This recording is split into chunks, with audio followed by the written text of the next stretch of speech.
Could I have a motion that we come out of closed session and enter back into open session, please? So moved, Mr. Chairman. Is there a second? I'll second. All those in favor of coming out of closed session, I will call roll. Mr. Webb? Yes. Mr. Hill? Yes. Mr. Philip McCraw? Yes. Mr. Moore? Yes. Mr. Robbie McCraw? Yes. Yes. And now we have to certify that the only things that we discussed in closed session were sections 6, 7, and 8 under section 2.2-3711D. And I'll ask each of you to certify that if you would. We'll start with Mr. Moore. I so certify. Mr. Robbie McCraw. I so certify. Mr. Hill. I so certify. Mr. Philip McCraw. I say certify. Mr. Webb. I so certify. And I so certify. At this point, I'll ask Robbie if he'll lead us in their invocation and their pledge. All rise, please. Heavenly Father, we thank you for this day. Thank you for the opportunity to gather together in this meeting. Lord, we thank you so much for the many blessings that you've passed down upon us. Just ask that you watch over us, conduct this meeting in peace and harmony, Lord, and just ask that you continue to bless us with all your wonderful, Lord, it's just hard to explain, Lord. Just ask that you continue to look over us. Be with those that are sick and shut in. Lord, just ask that you take us home in our appointed time. In Jesus' name we pray. Amen. Amen. I pledge allegiance to the flag of the United States of America and to the republic for which it stands, one nation, under God, indivisible, with liberty and justice for all. It looks like we have a really good crowd here tonight. We appreciate everybody taking your time to be here. We have 4 public hearings scheduled, and we've had a request to slightly modify the order in which they are to be done. And we're going to start off with the school board budget. And I'm going to open the public hearing for that at 6:09. Does anyone like to speak on the school board budget? Nobody. We'll wait just a minute so we can close it 1 minute later.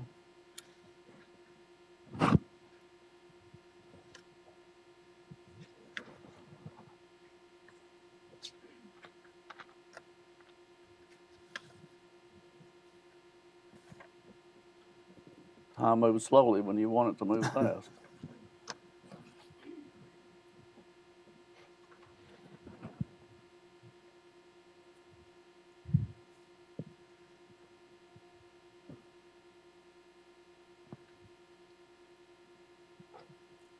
All right, I'm going to close the public hearing for the school board budget at 6:10.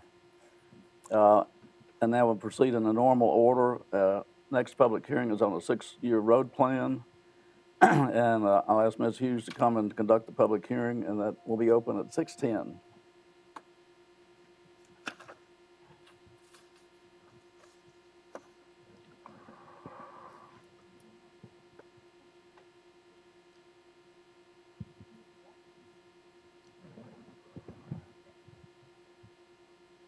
Welcome back. Thank you. Good evening.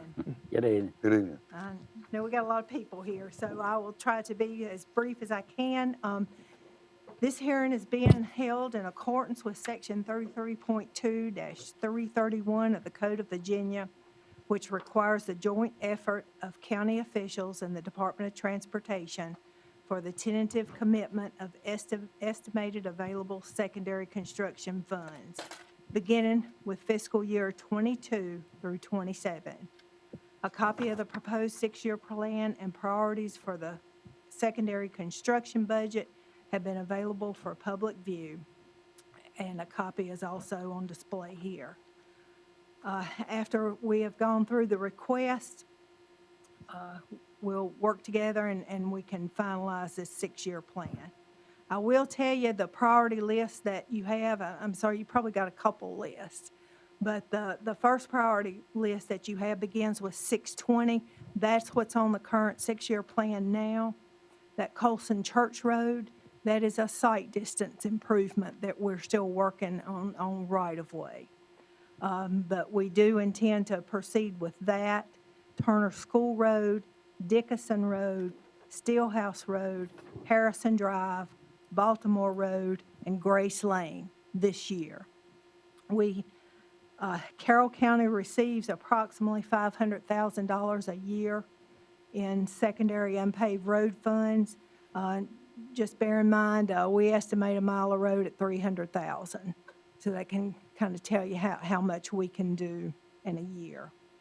So the second list I gave you, and I can go through that too at the end, those are requests that I have received from you all.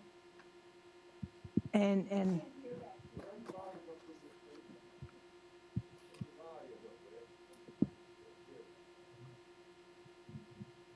is this better? Okay, thank you. Sorry about that. But I'll go through that at the very end. I'll go through that briefly, but I'll call on the speakers now, and if they would share the road that they're requesting and the improvement. I'll start with Ed Stanley.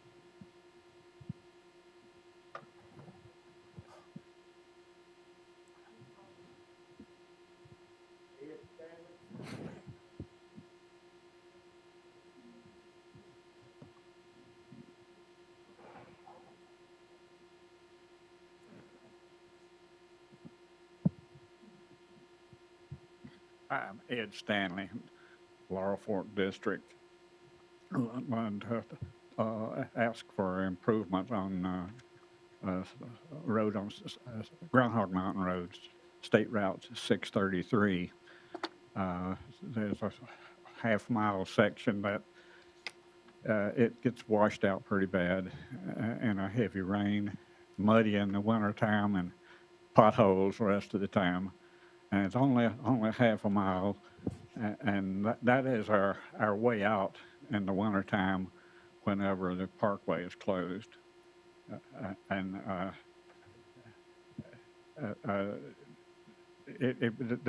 half mile would tie in with Spencer's Mill Road, which is already paved, and with Little Bit Road, which is already paved. So that half a mile would tie it in with the other two roads. And I appreciate your consideration. Thank you. Mr. Stanley, is that Gunny Sack? No, that is Groundhog Mountain Road. Okay. I didn't receive a request, but I have put Gunny Sack Trail on there. It's Groundhog Mountain Road between Spencer's Mill Road and a Little Bit Road. Okay. Just under half a mile. Okay. All right. All right, thank you. Yes, sir.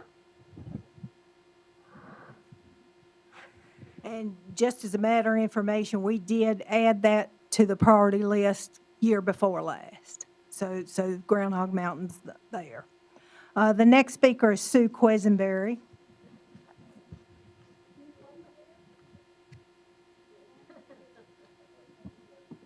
Yes, my name's Sue Questenbury, and I live in the 6th District, and I'm here about Duncan Mill Road again.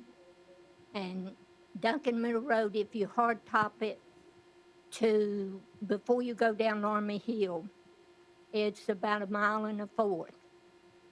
If you go down Army Hill, it may be 1.5 miles. But hard topping this road will benefit Carroll County considerably. You won't have to pay the VDOT people to be coming out all year round. And the road will be in a whole lot better condition. And also, it will improve the property on that section of road, and it will benefit the people that live there, the residents. And it will save Carroll County a lot of money, plus it will bring up the taxes some, and then the residents will feel like they're getting their money, getting something for their tax money. So I think it will profit Carroll County and the residents. And you can sit on your porch without getting dust storms all during the summer.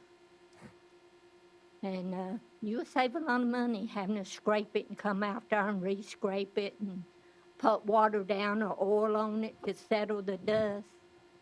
So I think it will really be a benefit to Carroll County. Thank you. Thank you. Thank you.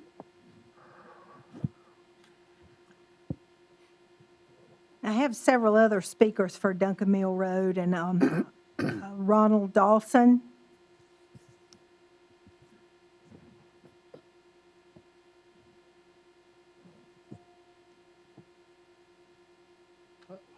Nice to see everybody today. Thanks for hearing us. Mhm. I spoke last month, and went a day or two later. They was out there, scraped the road down, got rid of a lot of the problem at the time. Unfortunately, you know, the rain comes back and it comes right back up, and it's kind of what my mother mentioned. I've mentioned before. It's a circle. It's a pretty fast circle. Just about every time you have 2 or 3 days of rain, it's messed up. In the wintertime, totally messed up. I kind of like what she was saying. You know, you pave the road, property value goes up, tax value goes up. You know, everybody's all right with that as far as I know. A lot of the houses out there, the dust is horrible. And if you ever had dust on your house, it's not the easiest way to get that off either. I noticed they're burying cable out through the road there. You know, I'm not sure how that might affect a dirt road with digging the ditches out for cable. But I'd like to see it paved. I'd like to see something happen. Appreciate what y'all did do. Thank you. Yes, sir. Also have Sherry Martin for Duncan Mill Road.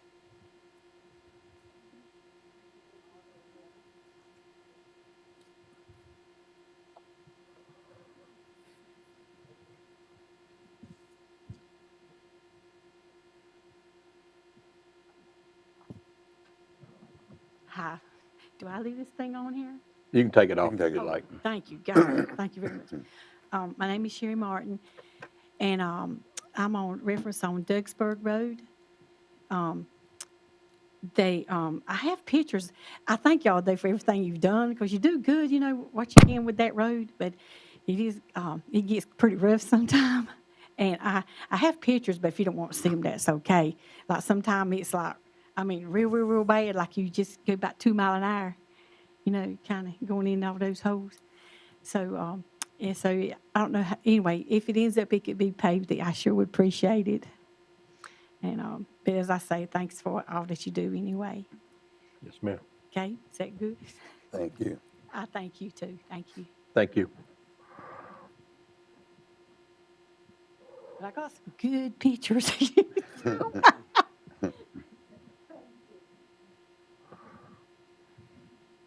Randy Norwalk. May not be pronouncing that right.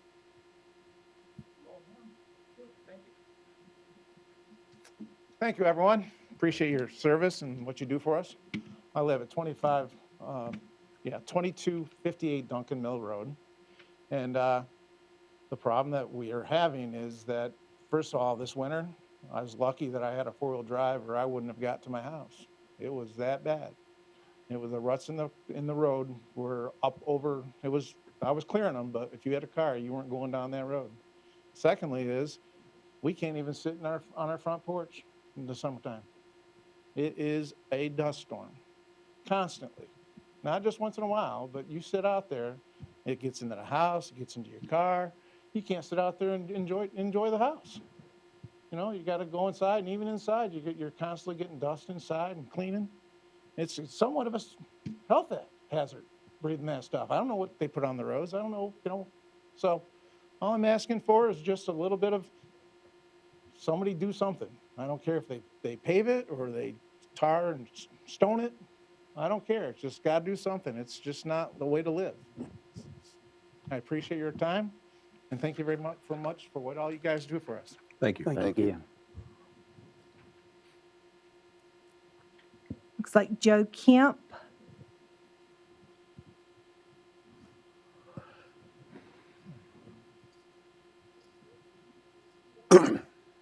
Thank you, gentlemen. Thank you very much. I know things been said about the roads, which we all know, but I'm come as a concerned citizen. I've lived at the Duxbury area off of Adams Creek, Adams Branch Road up on Caroline Road for 50 years. And I've never seen this gravel road in the condition it's in right now. I actually have pictures. If you'd like to see, this is just a side of a tractor, a car tire. That's actually part of the road. What actually happened is I've been satisfied up till March, excuse me. In the week of, about the second week of March, they scraped the roads up through that area off of 638. And anyway, I don't know whether they scraped too deep or what, but anyway, it pulled it's actually a dirt road now, mud road. I called VDOT on the road. They came back and re-scraped it. Actually, I've got pictures of the condition of the road in the area. It looks like mud. But what I actually done when they came back, I have a small tractor with about a 500-pound roller for fields and stuff. I took that roller and rolled the road and packed it down. I actually had a neighbor to come during this time before they came to my house and left, which I did not know. He had a four-wheel drive pickup above my house about 75 yards. He had to put it in four-wheel drive to pull it up through the road. And I've never seen the road in that condition. It's on Adams Road off of 638, 627. It runs into 626, then 627 up by my house. I also went around the Buffalo Mountain Church and come in on the Carroll side, and on 628, I started over that ridge to see how the roads was, and I stopped and turned around, come back. I got to spinning with my car. I actually slid off on the bank. I got pictures here of the road. Instead of a dirt road, a gravel road, we have a dirt road. I mean, it actually mud. I mean, if someone could come and check it, look at it. I don't know the other road conditions in Carroll County. I'm sure that they need help too. I'm just bringing this one up as an example, maybe for it to be looked at and see what's going on with the road system. I mean, even one place. I mean, it's brown as that is where y'all sitting there, or browner. It's pretty decent now because it's dry, but soon as it rains, I try to go a different way to keep from running across it. Actually, I can show you pictures of mud up in under my car, up in under it and everything. It is, I mean, somebody probably say it's all right, but 50 years, I've never been to a meeting in 50 years living there, so you can tell that for being a concern 50 years. Yes, sir. Yes, sir. Yep. And we can put your road on the 6-year plan. We'll be glad to. But it's up to VDOT to do it. That's right. That's right. It's up I to understand VDOT. that. Yes, sir. And- I certainly understand that. And you heard what she said, we get very little money from I Richmond understand that. anymore. I understand that too. So, But please, actually, what I think actually happened, excuse me, actually what happened, it was pretty decent. When they came in with the two graders, they graded it pretty deep. Mm-hmm. And actually, the deep, what I come with, they graded it deep, I mean, real deep, maybe, yay. And it pulled the dirt up over the gravel. right. Is actually what it done because, and that's when I packed it. I mean, I packed it. You'd like to see a picture of this, would you? No, sir, I understand. I understand Yeah. exactly what you're saying. And we'll do everything we Well, can. I appreciate that. I know you would. I just wanted to bring that concern. Probably I appreciate the it. whole county, probably other piece of the county is just, Yeah, it's everywhere. just in terms. Yes, sir. I understand that. Yes, sir. Yes. I do have one question too, Mr. Kent. Are they still logging up that road? Excuse me? Are they still logging up through there? No, sir. Okay. No, sir. There's no kind of commercial work going on at all. Had they been? No, sir. Okay. Uh-uh. No, sir. Because I brought that road up to mention to VDOT, and they thought that they were possibly logging out. They was going to wait till they got done. Well, that was a few years ago. That was on the Okay. lower side down next to the 638 on the Okay. flat before you get to it. Yeah. Okay. Now, there's nothing been, I know where you're talking about there. Yeah, it's all above that. Uh-huh. Okay. Yes, sir. Well, some of it's along that area through there to that flat area where you're talking about, isn't it?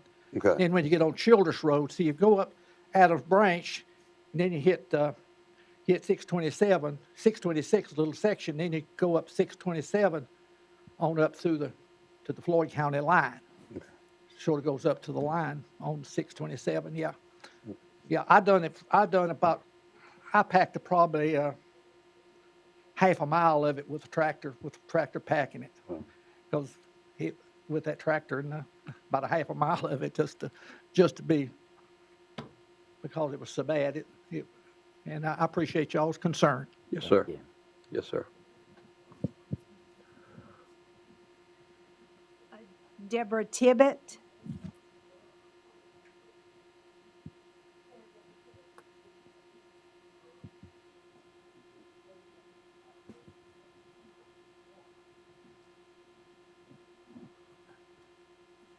Good evening. Hey, My name is Deborah Tibbet, and I was here about 5 years ago. I want to thank you for giving me an opportunity to speak to you about Panther Creek Road, which is also known as Route 764. And this is the section that runs down alongside Big Reed Island Creek. I've sent each of you an email, actually a couple of them, just with a video. I don't know if you've had an opportunity to review it. But there are actual safety issues on this road, as well as the condition of the road is just not conducive to being maintained adequately. 5 years ago, it was approved to have the road improved. Half of it, 50%, was done. It was approved in stages. It's time to do the other 50%. There are potholes that can't be maintained, but there are also low areas that need culverts that create safety issues. You have sections of the road that are up high. People have to travel along it. Actually, one of your sheriffs went over the side of the road one time, hadn't been too long ago. So we really would ask that you complete what was approved 5 years ago. Reconsider this strongly. It really does need some work for safety purposes, for maintaining vehicles, and just because it is a through road. It connects Route 100 and it connects Route 221. It connects through Sylvatus Smith going to Route 100, and it connects over directly to Route 221. So it's not a heavily used road, but it is well used, and it really needs the work. Are there any questions? again, we'll put it on the 5-year plan. I mean, We would greatly appreciate it. we don't dictate what roads get worked on. That's totally up Yes, to sir. VDOT. And All right. we'll be glad to keep it on the 5-year plan and hopefully, I would greatly appreciate it if you would at least approve it for that. Yes. And we'll move forward from there, and I will hopefully be in touch with this nice lady. yes, there you go. Thank you so much. Thank you. Hope you have a nice day. Stay healthy. You too.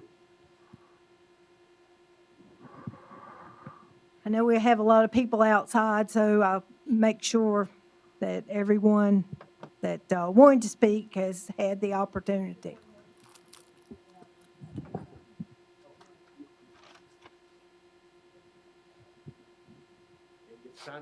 That's okay.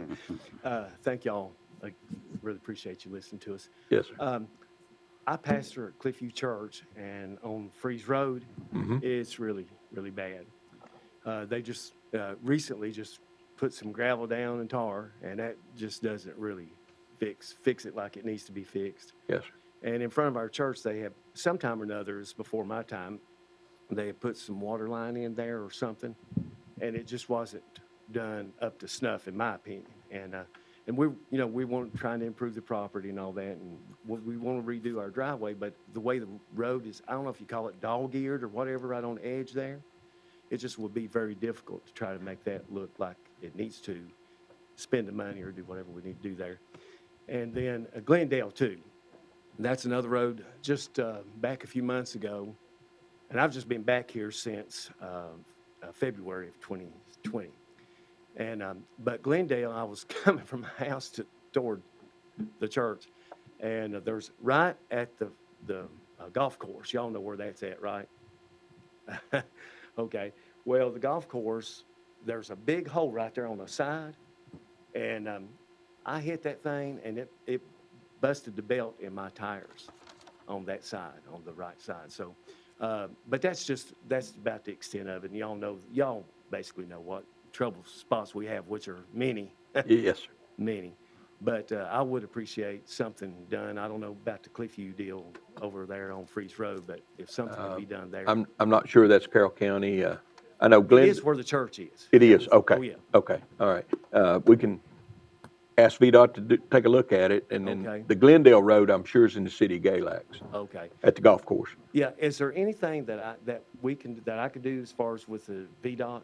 Contact them. Just contact them? Okay. Contact them. Well, I will do that. Yes, and right there's Okay. a lady you need to see. You are, okay. Thank you. Thank y'all so much. Yes, Thank sir. you.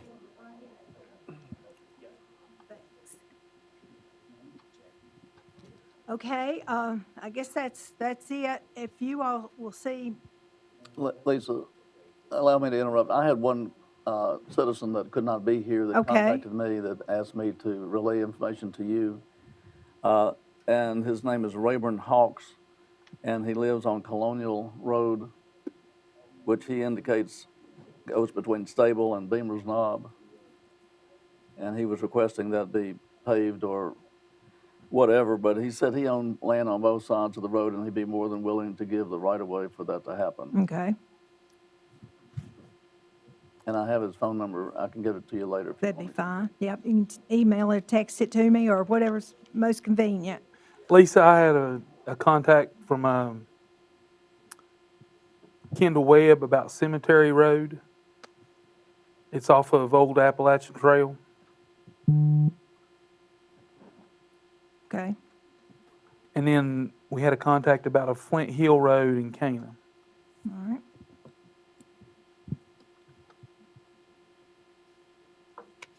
I had two too, Lisa. One being Suffolktown Road, Route 765, and Waterview Road, Route 762.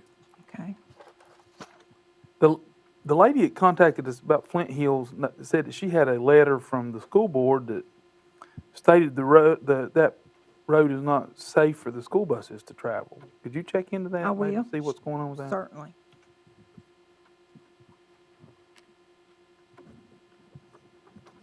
I have one, I think I'd put it in earlier, but I don't see it right now on the paper. Old Wagon Trail, they requested, try to get it on state maintenance. Yes. Now, that's a little bit different process than using the unpaved road funds. But I can talk to you about that. Okay. Had two of those to bring roads into the system. One was Rocky Ford and Steelview, Okay. both of those. So we can talk about those. A little bit different process. Okay. A little bit higher standard than our rural rustics. Well, I think that's all that I have, unless you all have any questions. You've got the list of roads that you all requested us to add. I have the list of additional ones that we talked about tonight. Would you like me to prioritize those with traffic counts and just send it back to you for your consideration at the next meeting? If you would, yes. Okay, I'll be glad to do that. Thank you all very much. Thank you, Lisa. Thank you, Lisa. Appreciate you being here. I will close the public hearing on the 6-year road plan at 6:35.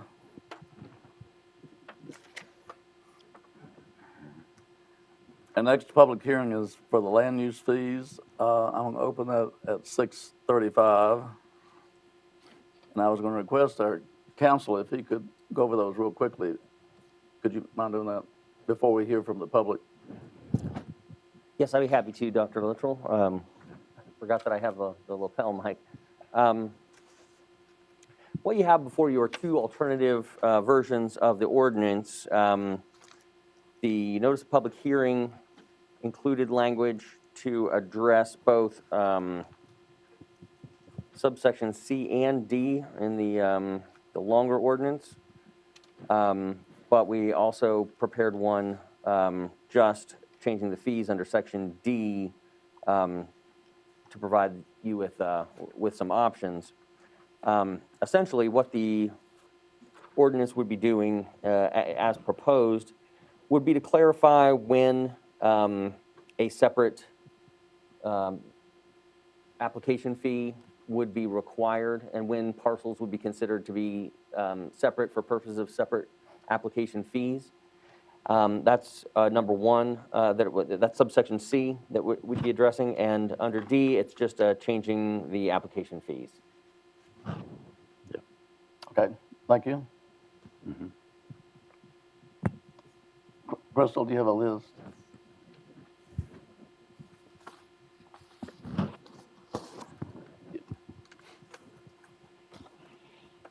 Dr. Littrell, it might be good for me to also clarify that this is not to repeal land use or to in any way change the way the program functions, except to address what's the amount of your application fee and when do you need a separate application for different parcels of land.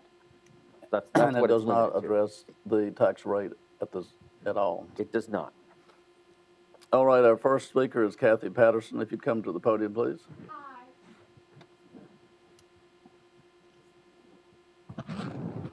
Thank you for allowing me to talk tonight, and thank you for working with the roads. Laurel Fork roads are terrible, and Joe's been on a few of them, but that's not my topic tonight. We need land use really bad in Laurel Fork District, and we're a land of farms, and most of Carroll County's farms are there. It's very competitive now to have a farm. Now, the timber or the land or lumber use, that's also included in it. And I was not aware of the changes that timber is going to have. I am not a farmer. And some folks say, well, Kathy, don't get everybody mixed up on that. No, we have timber, we have trees.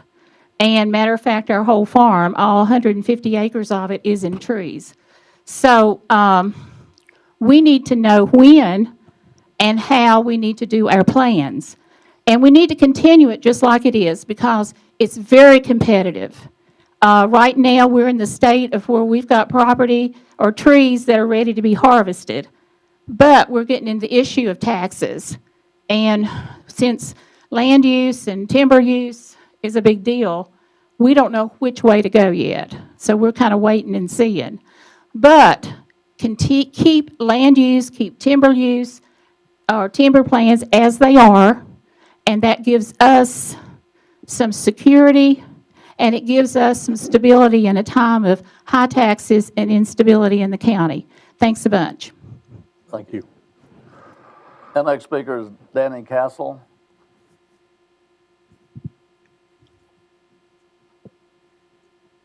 Welcome. Good evening. How y'all? Good. My name's Danny Castle. I farm. Won't be out field working, but gotta come up here and babysit supervisors. So due to credit numbers of the board members had issue with agriculture continuing in this county, I think that we have put this land use to bed years ago. Y'all dug up old bone, what you dug up. No. You need to leave agriculture alone, leave the fees alone. If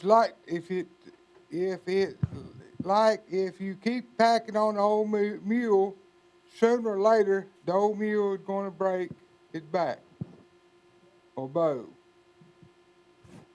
The mule is like agriculture in the county. If you keep adding on it sooner or later, you're gonna break it. At this present time, agriculture is the largest industry in this county. It should be easy enough to understand that 100 acres of farmland requires less service than 100 acres of houses. Based on what I hear, you guys have posed the balance of budget with upping land use fees, so why do you need to go on this land use fee? This is the third time I've come up here. It ain't changed a bit. This last year I thought we'd buried this situation, but y'all brought it up again. I think a couple of you is keeping Dalton in your mind, and if you don't do something about Dalton, you got him out as supervisor, you got him out as over EDC, but you're still taking advice from Dalton. I said before, until we till we tar and feather his ass and give out, things ain't gonna get better in the county. so y'all need to get Dalton out of your head.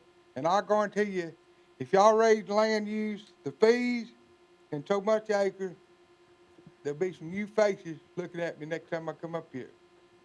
That's all I got to say. Thank you. The next speaker is Robert Puckett. Robert Puckett.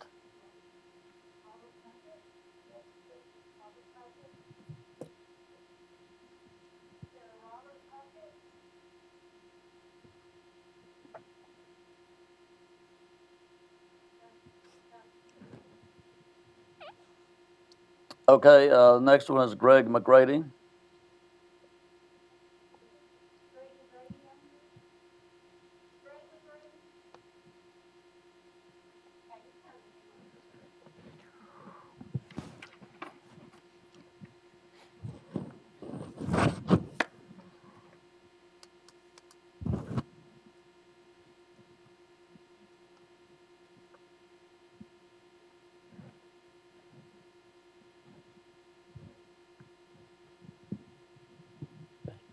I'm Greg Mcgrady. Some of you know me. And once again, we're here to defend land use taxation. Agriculture is still the largest industry in Carroll County.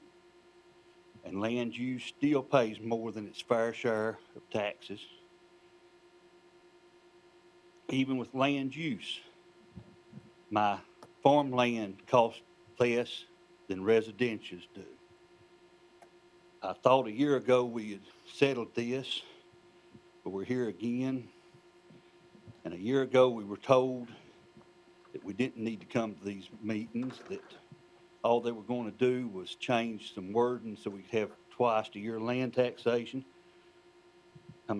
Twice a year tax collections.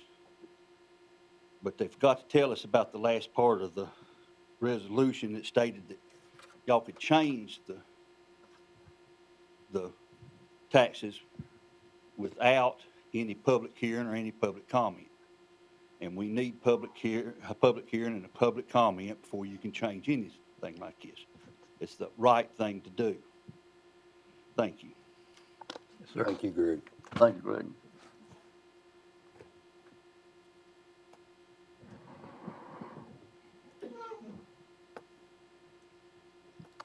And John Farmer.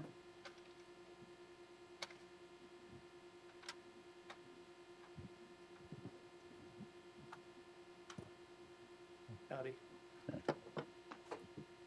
I've worked a lot of places, and land use is all these places. They do it to keep green spaces. If they're wanting to raise taxes, they do it on the developers. They charge fees for impermeable surfaces, which is the roofs, the roads going in subdivisions, and also the concrete areas in subdivisions, sidewalks, and so forth. So they do this to protect the farms. I cannot believe this county does not want to protect farmland.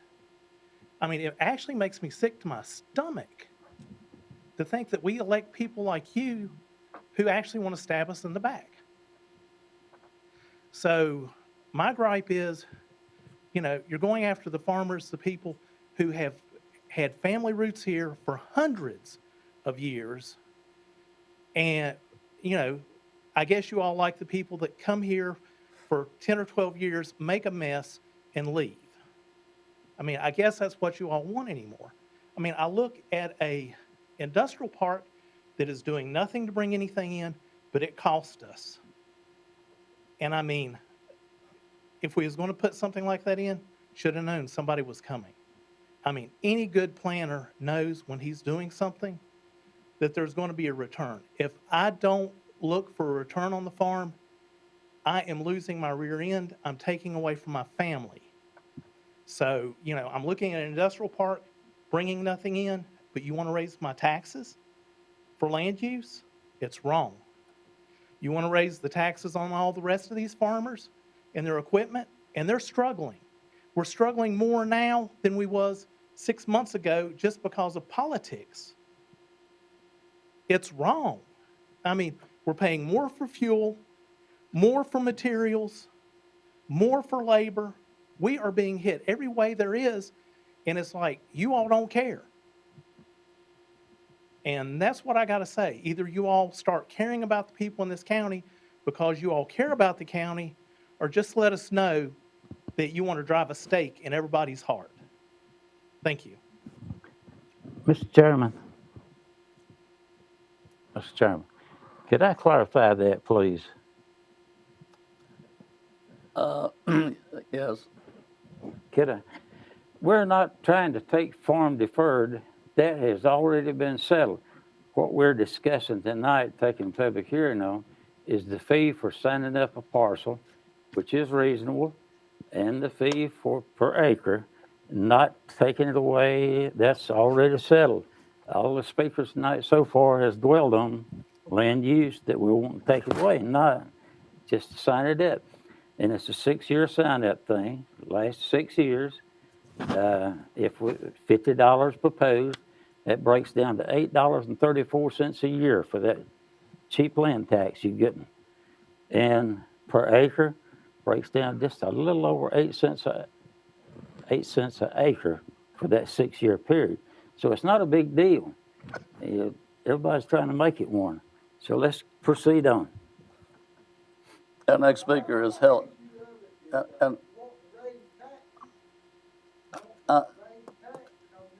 our next speaker is Helen Beamer. Yes. I'm sorry, we'll not take comments from the public except for those who are signed up at the podium. Sir, I'm sorry to interrupt, but I was not told that's what you were wanting. I thought it was the land use, like you said, here it says land use plan. So I need to know the rates that you're proposing. Our next speaker is Jay Williams.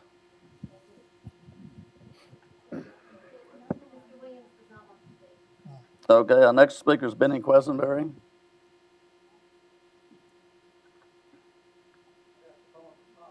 Take your time. Hope we understand each other. I just got a little write-up here for you. Land use taxation. In the current uncertain economic weather and political unrest, it is key to have locally sourced food supplies. The USDA has and is facing shortages on many fronts. Farmers feed the world. No farms, no food. The more locally produced, the more likely to have sustainable food supply. Save the farms and the farmers. Please keep land use taxes as it is now. Robbie, when you came to the Carroll County Farm Bureau picnic sometime back, you said that you would support the farmers. Please keep your word. Thanks for caring. Yours in Agriculture, Benny Quesenberry. Thank you, Benny. Thank you, Benny. Our next speaker is Debbie Goad.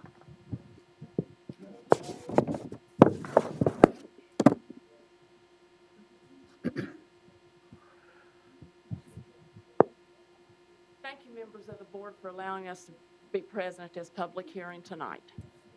My father was very instrumental in getting land use enacted in this county. He fit for it for 6 or 8 or 10 years before it was ever enacted in 2004.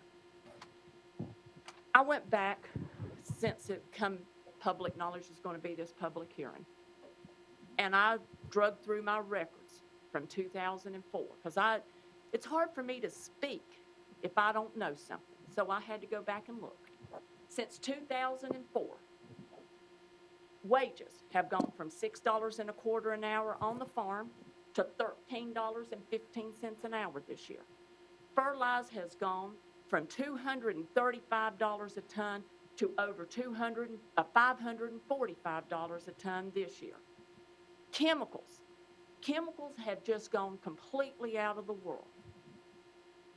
I don't think that it is, my health insurance has went from $350 a month to $1,250 a month. I really and truly think that this board has got some cost associated in 17 years with administering this program.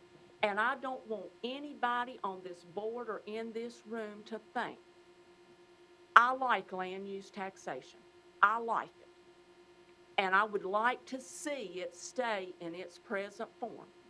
And if there has to be a rise in our application fee and our per acre fee to keep this program, by all means do it. Right. Thank you, gentlemen. Thank you. Thank you. Effie Thompson is our next speaker. Effie Thompson.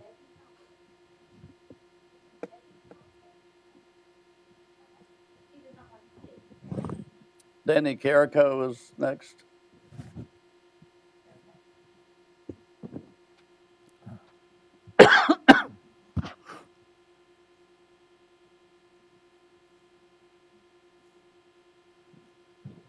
Mr. Chairman and the Board of Supervisors, thank you for the opportunity to express our opinions and absorb some ideas that will assist in what you need to do. I think our biggest problem here tonight is everybody understanding exactly what it is that you want to do. Yeah. And Philip, I think you shed a little bit of light on it. Yeah. But Mr. Chairman, would you mind to turn up the PA system a little bit so everybody can hear and explain it very carefully so that we know and understand, because I came here understanding the fact that if it was wanting to hire a person to administer the situation over the land use system. No. If I've been misinformed, I'm sorry. So at this moment, I'd like to be enlightened on what you're trying to do. If we've created confusion in invitation, if we've created a situation that nobody understands, I think now is the time for us to understand it, and maybe some ideas and opinions would change. Yeah. And I think possibly that as smart as the people are in Carroll County, we was smart enough to vote you guys in to respect us and to honor our opinions. Yeah. I'm not one to ridicule and lambaste anybody. I'm here to offer solutions. Yeah. And I think one of our neighbors here mentioned the fact that if the county needs money, why in the world didn't they, to Remington Firearms, why didn't they give them tax-free land for 5 or 8 years and collect a sales tax on every firearm that went out? And you know what they would have been? A free fall for the county of Carroll here in Virginia. And the reason it would have been a free fall, it would have been a double whammy because of the fact Remington has gone bankrupt and Ruger has bought out their rifle and munitions deal, and they could have in this length of time put the plant, hired 1,500 people, and every single 45, 70 caliber bullet and every 22 rifle bullet, every 30 bullet that went out of that plant would be getting a royalty on. Plus, we'd have had $1,500 or 1,500 persons employed in the county that we could have been helping the neighborhood. But that didn't happen. So please explain to our friends and neighbors exactly what we want to do. Do we want to hire one person in the tax assessor's office? Do we? What is the modus operandi for this project? Mr. Carrico, let me see if I can explain to you a little bit. And the gentleman in the back is the one that cuts up the volume, so he'll have to do that. I think he's as high as it can go. But anyway, we're not messing with the land use tax rate whatsoever. And what we're trying to do is, the matter under discussion is to consider raising the fee that people pay per acre when they sign up. It's currently 25 cents per acre. And what we're talking about is the possibility of raising that to 50 cents per acre. The application fee at the current time is $25 for 6 years. The discussion is to possibly raise it to $50 for 6 years. And I can give you an example. If someone submits an application for 3 tracts and 150 acres, they would see their costs going up from $37.50 to $70 for the acreage, and from $75 to $150 for the 3 tracts that they apply for. And that is over 6 years. And that's the total scenario of the bill. That's all there is. Yeah. It's. Go ahead, Philip. Did you see the map of the county, how much of an area we got in land taxation, farm use? Did you see one of the maps on that earlier? Yeah, I did see that. Okay. So we went into assessment year. This year is assessment. And most of the farmers are going to have to be signing up. So it's going to be an extra load on them downstairs.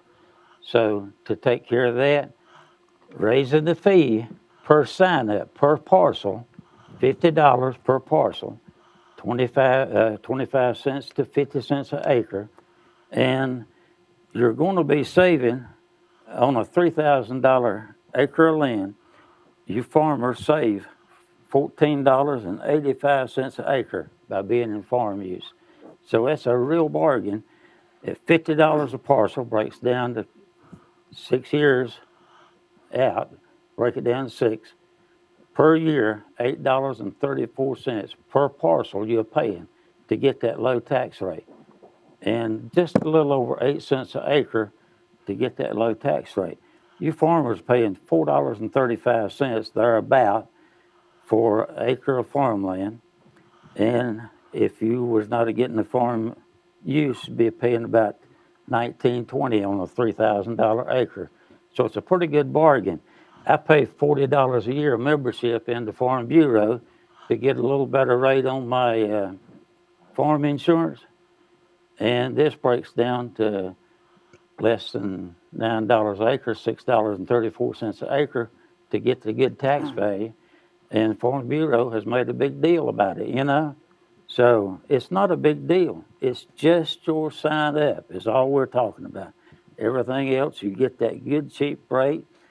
And our neighboring counties don't have it. So I won't be on the board. I didn't sign up to run again.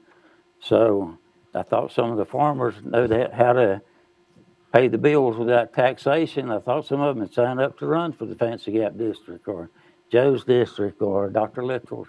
No farmers signed up. So we're trying to do the best we can. Thank you. Well, I understand having a need and no resources. I understand that very clearly. But can I speak up, Mr. Chairman? Yes, go ahead. I don't understand, and I explained this to the board last month. Why do we need that extra revenue? Guys, we've got $20 million in reserve as of the end of April. Why do we need to tax these people to get $50 or 25 cents or whatever? We don't need to do it. We don't need to do it.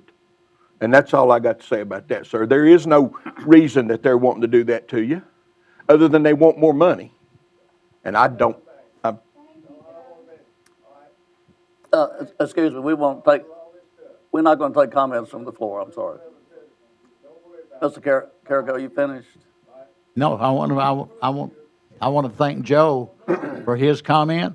I want to thank you, Mr. Chairman, for explaining the situation in somewhat of a detailed situation. But I understand from Philip that they want to double the rate of tax per acre. Yeah. And I also understand that they want to add double the rate on the application. Doubling the rate on the application is one thing, but doubling the land use rate. No, that's incorrect. It's only the acreage that you're applying for and the application fee. It has nothing to do with the tax part.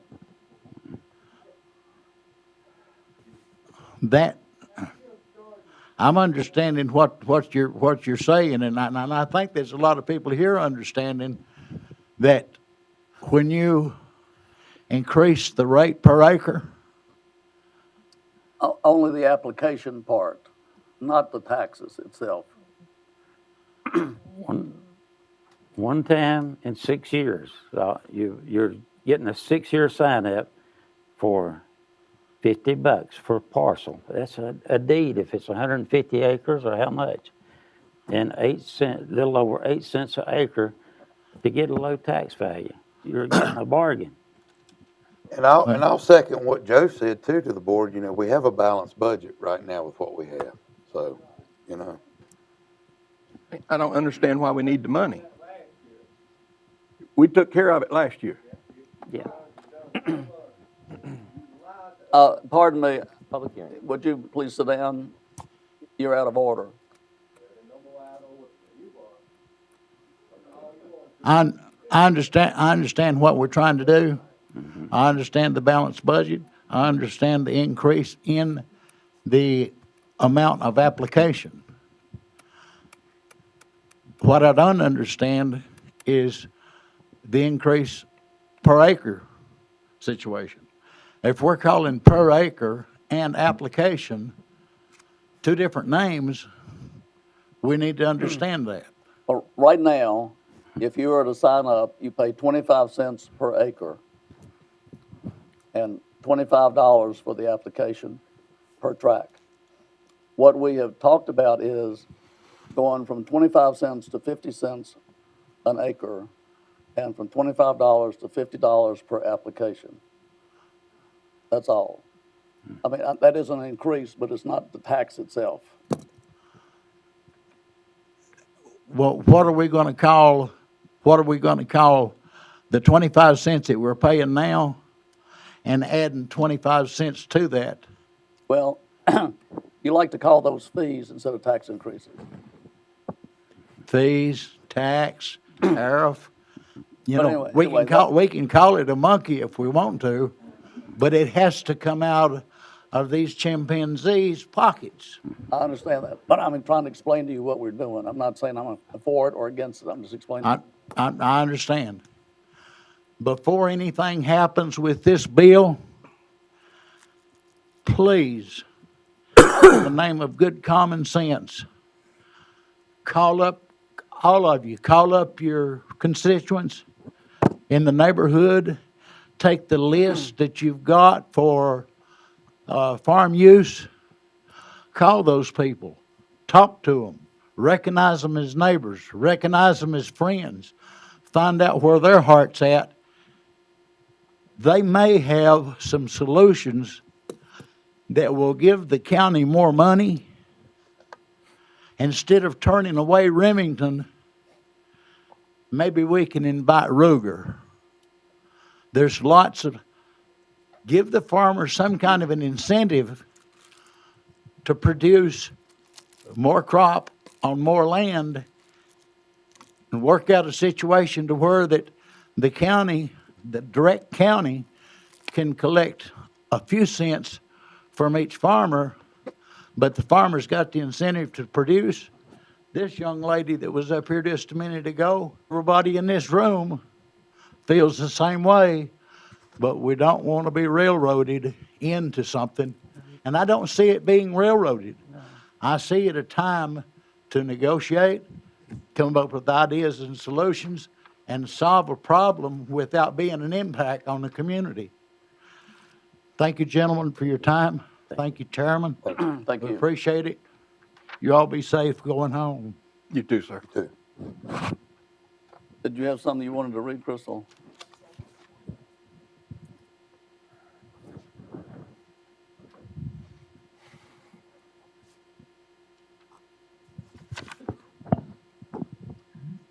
These are people who contacted us and could not be here, and Crystal's going to read their comments. Yes.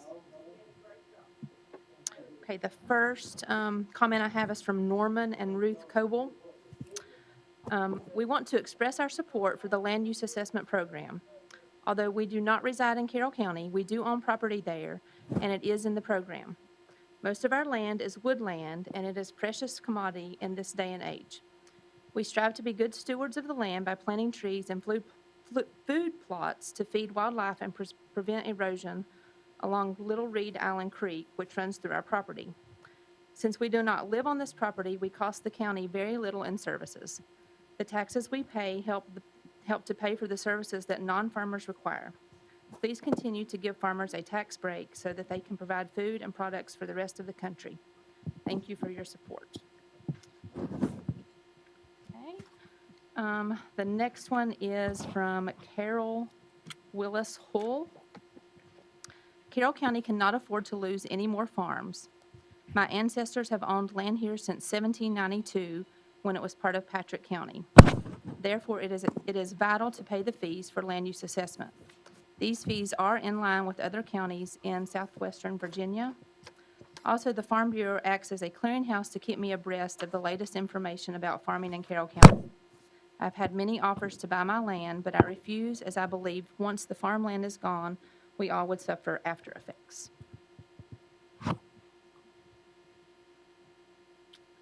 Okay, the next one is from Ken Miller. I appreciate the opportunity to have my opinion on the subject be read into the recording this evening. It should not be the position of this board to take any action or have any program or policy that hurts the farmer, particularly when the farmer makes his living from a farm right here in the county. It should also not be the position of this board to have any program or policy that offers a particular benefit to one group at the expense of the rest. The county requires buckets and buckets of money to operate, buckets filled primarily by the tax-paying citizens of this county. Those buckets don't get any smaller if the board decides to have programs that allow for some to pay less into those buckets than others. I would like to see the land use program continue to be available for its farmers in the county. I would also like to see this program continue the strictest guidelines and reforms possible, in addition to any and all regulations in place today regarding this program. Number one, land use relief should only be available to county landowners that make a living farming. The landowner should be able to demonstrate that at least 50% of the family income comes directly from the sale of farm products raised on the land provided with land use relief. Number two, only actively farmed land qualifies for land use relief. A crop or livestock must be raised on every acre qualifying for land use relief in the year land use relief is provided without exception. Number three, only land owned and operated by the farmer qualifies for land use relief. No leased land or land held in the name of family members that wouldn't qualify as farmers on their own should be granted relief under this program. Number four, deploy resources to provide oversight, make public and publish the dollar value of relief provided in each application and review annually. Thank you for your consideration and my hopes for this program to continue with reforms and regular review.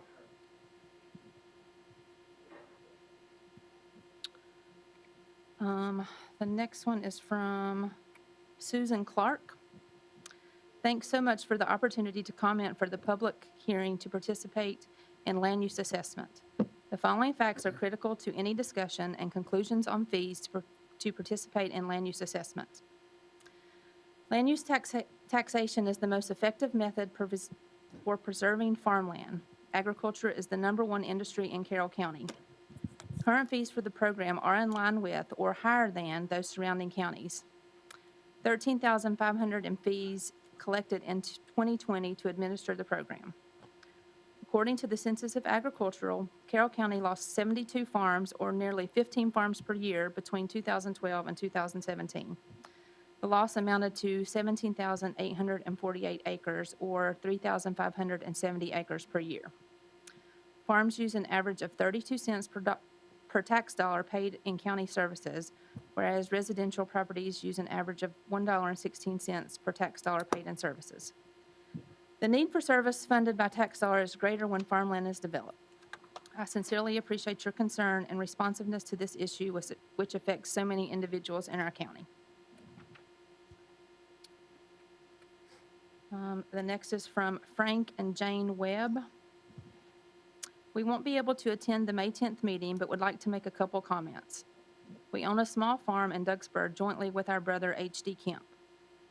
H.D. also has a farm there between us there are approximately 220 acres, mostly under the land use program actively farmed. We certainly hope that the property remains taxed as farm property rather than development property. We would not be able to retain our farms if there is a significant change in the taxation. Thank you for your consideration.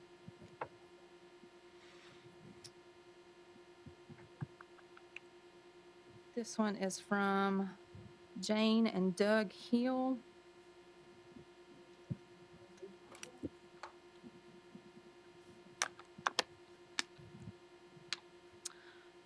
We own a small farm in Carroll County. We have owned this farm for more than 25 years.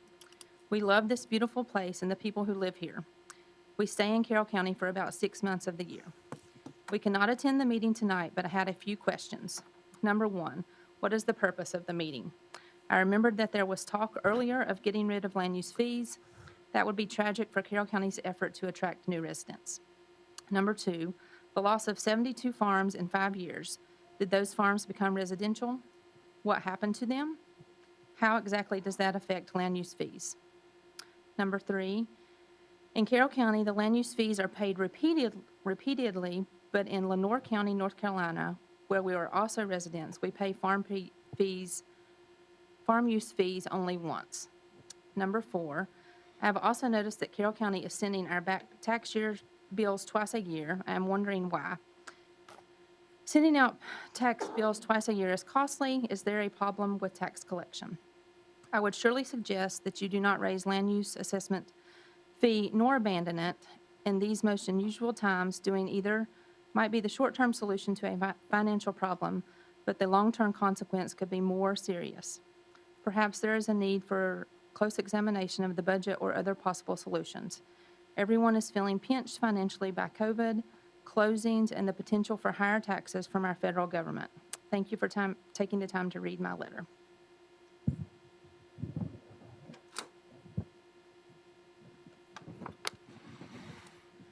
The next one is from Elizabeth Cruz on behalf of owners Jamie Grable, Herbert Lay, Margaret Cruz, and Jane Proctor.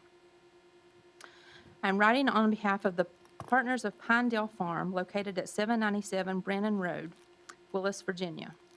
We respectively oppose any increases in the Carroll County Land Use Assessment application and renewal fees. As this program currently stands, its fees are in line or higher than those in surrounding counties. In fact, the total of $13,500 in fees was collected in 2020 to administer the program. In addition, according to the American Farmland Trust, farms average 32 cents per tax dollar paid in county services, whereas residential farms use an average of $1.16. Land use assessment fosters farming, the #1 industry in Carroll County, and provides an incentive for the maintenance and growth of the farming sector. To add more fees to the load of farmers already bear will directly threaten their long-term stability. Carroll County lost 72 farms, or nearly 15 farms per year, between 2012 and 2017. This loss amounted to a total of 17,848 acres, or 3,570 acres per year. Pinedale Farms has been in our family for over 200 years and continues to be a productive working farm that provides prime pasture for cattle, regularly yields good crops of quality hay, and produces a crop of fine timber every 40 years or so. The farm also provides regular local employment for haying, bush hogging, and routine maintenance. The land use program has been an invaluable asset to us. Our roots here run deep. Our parents, grandparents, and great-grandparents lived on and worked this land. We all feel strongly that Pinedale must remain intact in opposition to all forces that would result in it being divided up and developed. The proposed fee increase on top of last year's tax increase is just one such force, and it is insidious one at that. Thank you for all that you do for Carroll County, and thank you for your careful consideration of our request to please not upset the agricultural land use assessment program in the county.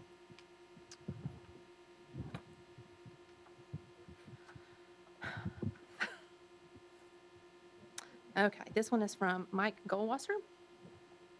Agriculture has been the most reliable engine for Carroll County economy for many years. It is also an essential part of the Carroll cultural, and it provides much of the scenic beauty that makes an area so attractive, both to those who live here and to outsiders. And it does with a minimum of services from the county. It therefore seems odd that an increase in land use assessment fee is being proposed with the justification that administrative costs are not fully covered by the fees. Not only is there doubt as to whether the administrative costs for collection are being accurately counted, but there is really a case of cherry-picking expenses. There is some income generated for the county by agricultural, which far exceeds the cost. The total return on county investment in agriculture is very high, not only in economic terms, but also in terms of its contribution to the fabric of the county. Instead of looking ways for nickel and dime the fees for land use, why not wholeheartedly commit to the county's support? Furthermore, this business standard of paying its way can be useful, but it is not applied to many of the government expenditures. How much has been and continues to be spent on Wildwood Commerce Park, which after a decade has yet to attract a single occupant? How about the many years when the PSA received $1 million subsidies to general funds, whereas many county residents received no county water or sewer? The alleged deficit in land use administration is barely a drop in the bucket in comparison to those huge expenditures. Farming is an essential part of the county. Land use taxation is providing meaningful support to agricultural. It is a statement that farming is valued and that the county wants to help farmers, an investment that is greatly appreciated by the farming community. To have it repeatedly questioned is a penny-wise but dollar-foolish approach to budgeting.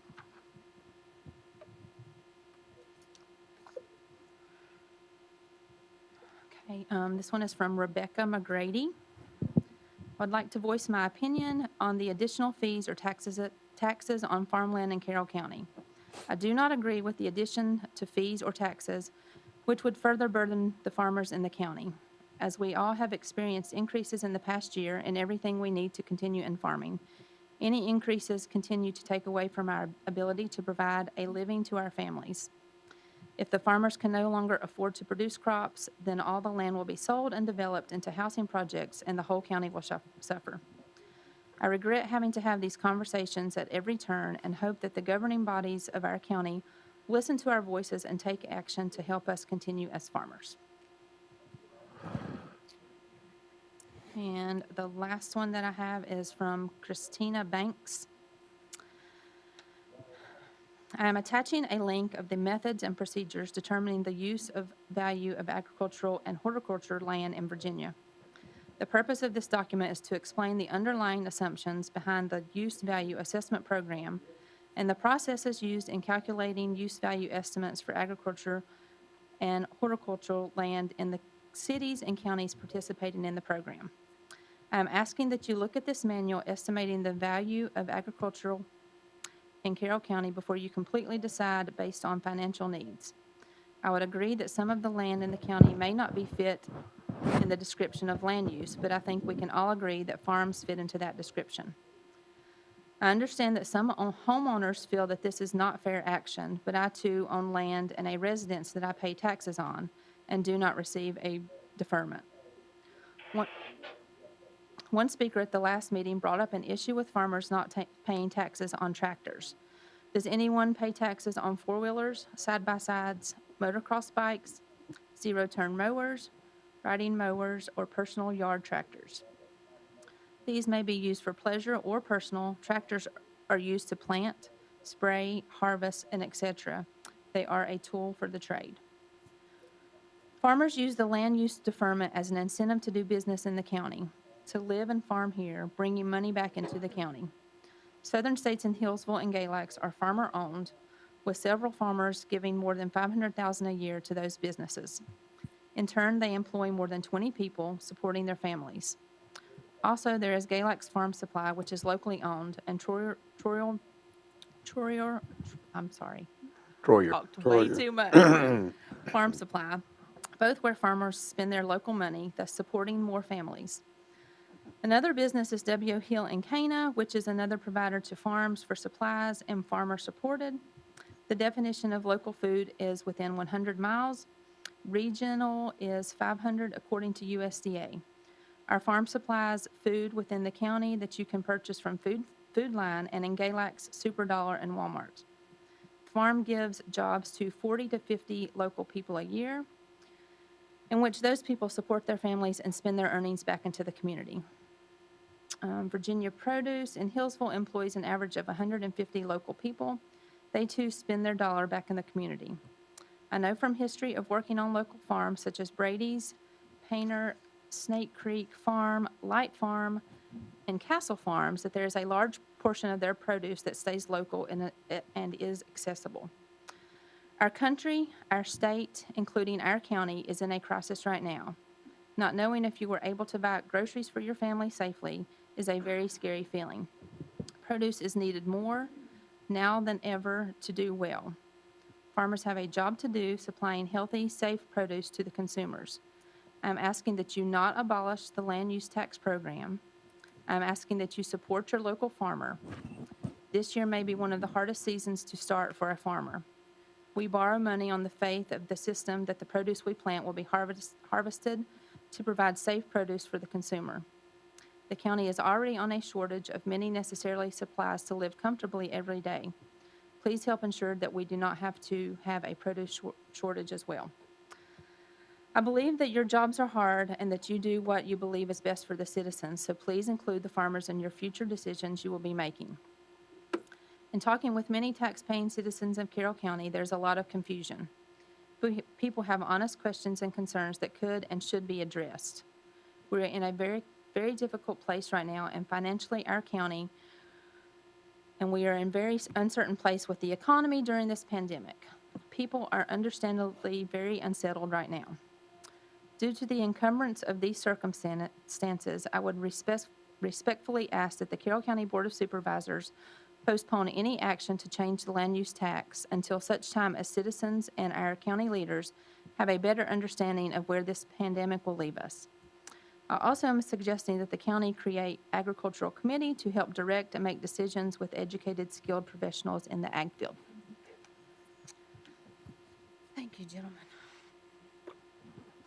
Crystal, can we just a minute? Others speak, I don't have them sign. You may need to take a deep breath real quick.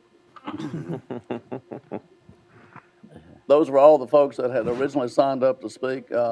If you wish to speak at this time, please sign up on the sheet that's being passed around, and we will give you time if you so wish.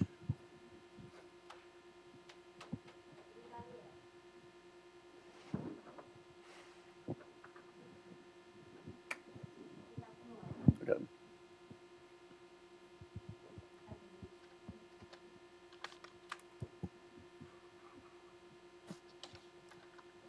Could you state your name? State your name, please. Trifina Horsley. Don't have a whole lot to say, except that I do understand that you are not wanting to increase the tax. You're just increasing the fees for Right. signing up. That is every 6 years, correct? So every 6 years, we would be charged those additional fees. Right. If it passes, yes. So instead of paying 25 cents per acre every 6 years, we would have to pay 50 cents per acre every 6 years. That's the discussion. Okay. And then the $25 fee that we currently pay to sign up for land use per tract that we own. So if someone had a 40-acre tract and it was in 3 pieces, but they were farming it all, that would cost them an additional $75 every 6 years. If they're individual. 150. Right, but 75 more than what they Yeah. currently have to pay, Correct. right? Correct. You're right. Okay. So it's still double any way you count it. Even though it's not necessarily a tax, it's still a form of taxation because you're still having to pay a fee, right? Correct. Okay. I just want to say that I would appreciate it if y'all kind of left this land use issue alone, because this makes the 3rd time since COVID happened that I think we've had a discussion about it. It makes it hard on folks around here who have cattle. The veterinarian prices are going up, fuel's going up, everything's going up, and it's making it harder on us with those things. So, you know, it would be nice to not have to worry about in 6 years if I'm gonna have to come up with extra money to pay, just to try to help keep my costs down. I appreciate your time. Thank you. If there's no one else to speak, I will close the public hearing for the land use fees at 7:27.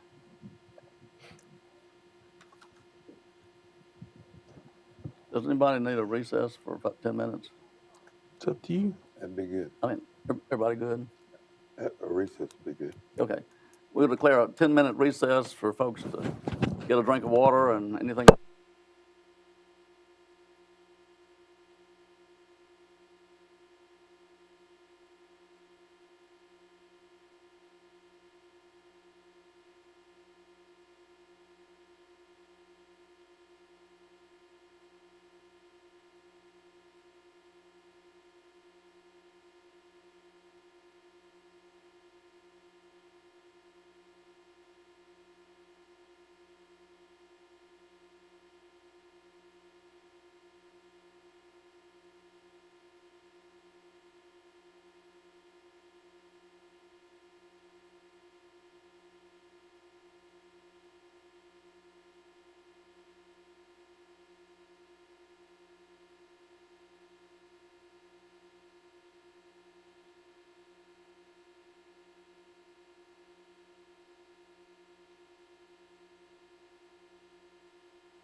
Call the meeting back into order. I certainly appreciate everybody that spoke on our land use ordinances that we were discussing tonight. According to my list, we had over 18 people that spoke their minds, and we appreciate hearing what your thoughts are. I had several emails as well as phone calls that I also talked to folks personally. It is my opinion that we will not take any action tonight unless the board overrules me. Hearing nothing, we will go to our public hearing for our school board, for our public hearing for the county budget. Mr. Chairman, I do have a question. I think with the amount of people and stuff that's come out and speak tonight, I think we should act on it. You know, I don't think we should table it for another month, you know. Well, it's certainly your prerogative. I make a motion that we kill this. Okay, there's been a motion that we, That we kill the. Kill the. Leave it like it is. Yes. Is there a second? I'll second it.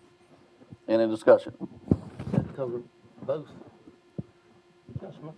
Yes. I mean, you have two ordinances. That we leave it at the rate that we had it at last year. But the other ordinances are different. The way I understand your motion is you're moving to take, Leaving the values as they were. to make no amendments. Right. To the county code regarding land use. No amendments at all. Right. You don't want to do the adjustments to the procedures of the non-adjoining parcels? No, I'd just like to leave it as it is right now. Yeah. Okay, is the motion clear, and is the second good with that? Yes. Okay. Now, in the discussion? I don't have an issue leaving the fees the way they are whatsoever. I would like to see us enforce what the ordinance says to its fullest extent.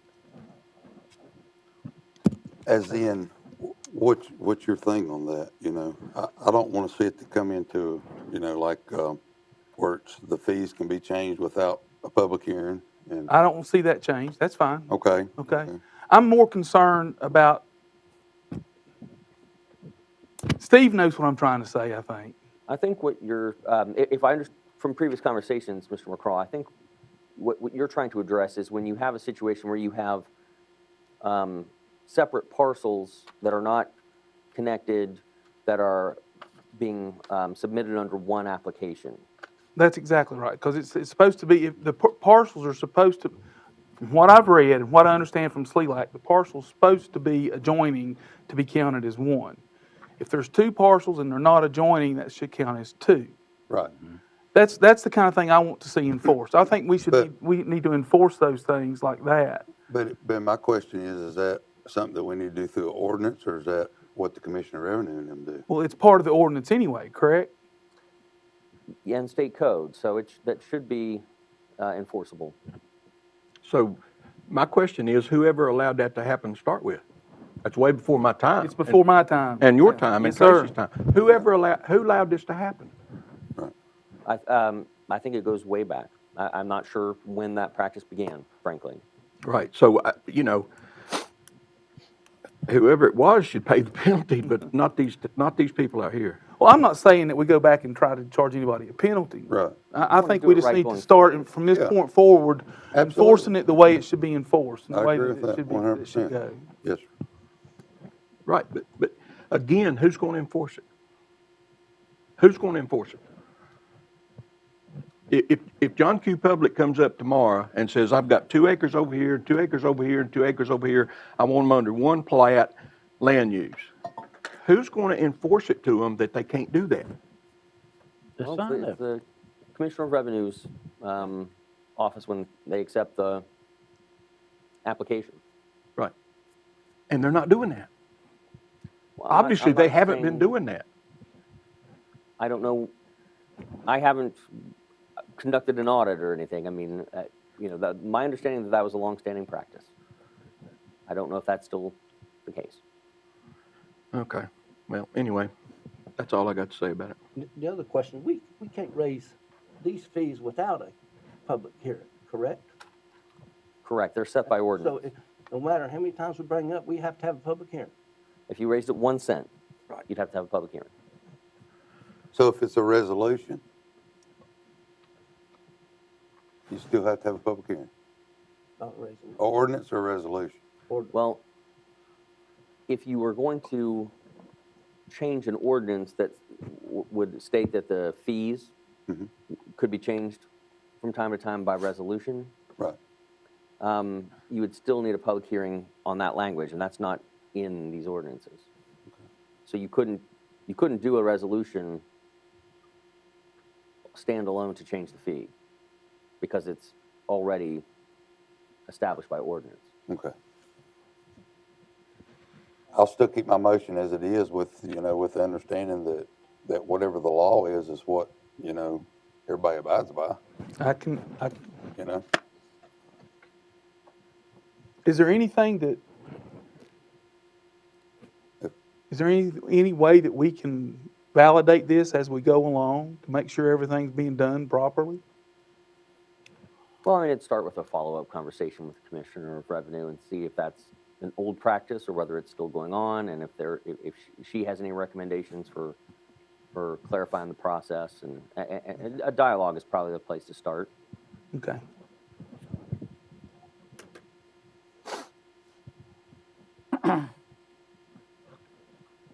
Any more discussion? We have a motion that basically leaves everything as it is, hopefully with increased enforcement of the current ordinance. Is that correct? Yes. And hearing no more discussion, I assume you're ready to vote, and I'll start with Mr. Moore. Yes. Mr. Robin McCraw. Yes. Mr. Philip McCraw. Yes. Mr. Hill. Yes. Mr. Webb. Yes. And I vote yes. Motion passes 6-0. Okay, hopefully we can put that one to bed for a while. I'll now open the public hearing for our county budget at 7:45, and I'm going to ask Mr. Watson if he would give us a little synopsis. All right, thank you. Tonight we are looking at the proposed budget for fiscal year 21-22. In the advertisement that stated that the public hearing be held on Monday, May 10th of 2021 in the boardroom of the Carroll County Government Complex at 6 p.m. or soon thereafter as practical. As advertised, an expenditure budget and a revenue budget was proposed. Within this, there is a total revenue of $86,188,636, in which revenues meet expenditures for a balanced budget. This year, the only proposed tax levy change was to go from the 2020 at 73 cents per hundred of assessed value to a no rate of 64 cents per hundred of assessed value, meaning a change of 9 cents. In this budget that was advertised has several years of the past revenues. The revenues were based on experience and best values, and the expenditures matched. I guess we'll open it up for public comments to discuss this as we go forward. Okay. Has anyone signed up to speak? Thank you. Ron Jenkins has signed up. If you'd come to the podium, please. Welcome. Thank you, sir. Thank you, Mr. Chairman, members of the board. My name is Ron Jenkins. I represent Virginia Loggers Association. My wife and I are from Goochland County. However, we're happy to be here, and we represent logging businesses across the Commonwealth. May I approach and hand out these masks? Just sort of confuse me. I'll put it on before I break it. Thank you. I appreciate your time that you do this. Thank you. I'll just take a few minutes to Thank you. thank you. Sheriff Agnew, still sheriff down there? No, sir. He has retired, but we sure miss him. He did a great job while he was there. Thank you for asking. Thank you. Thank you very much. Thanks, sir. Mr. Watson. Thank you very much. So kind.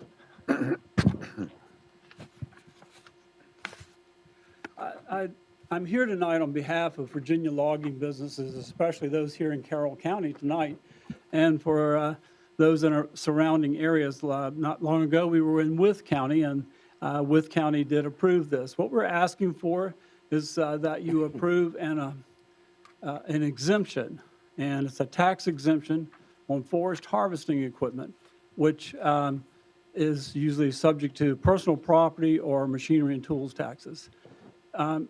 I think when many of the counties had already, well, the state law had already approved and recognized farm machinery as, of course, an agricultural area.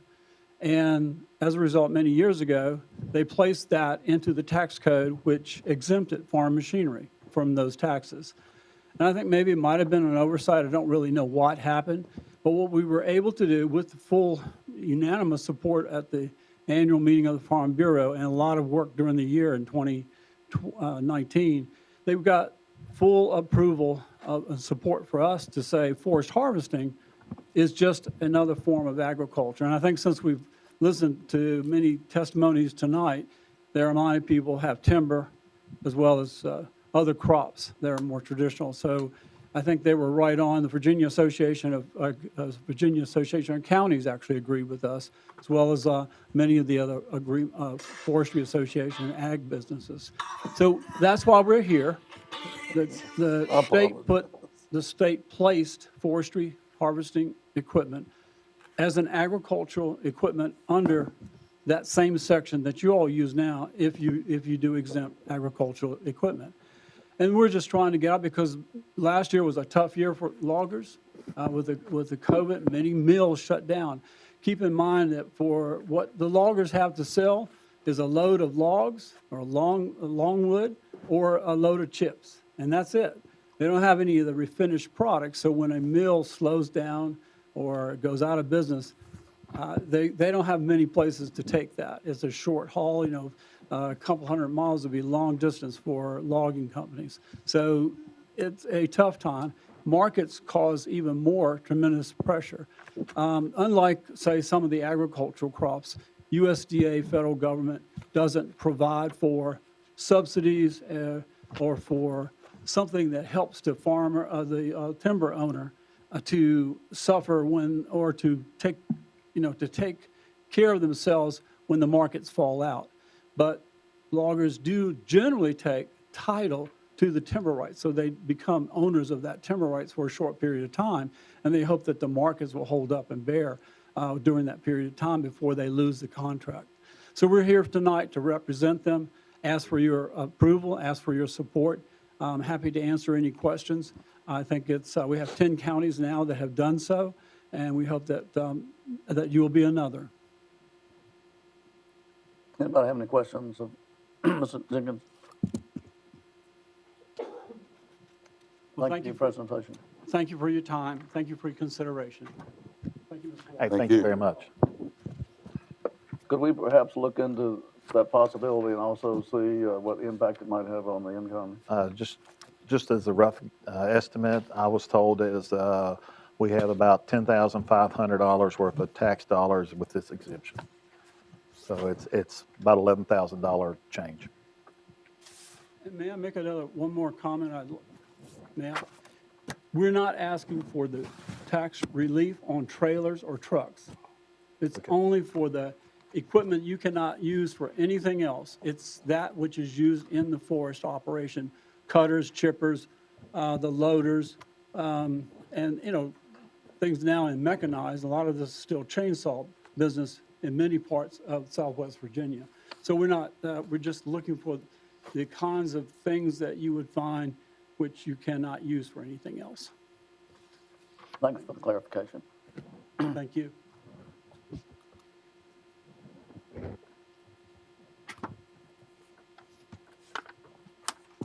Is there anyone else who would like to speak for the county budget public hearing?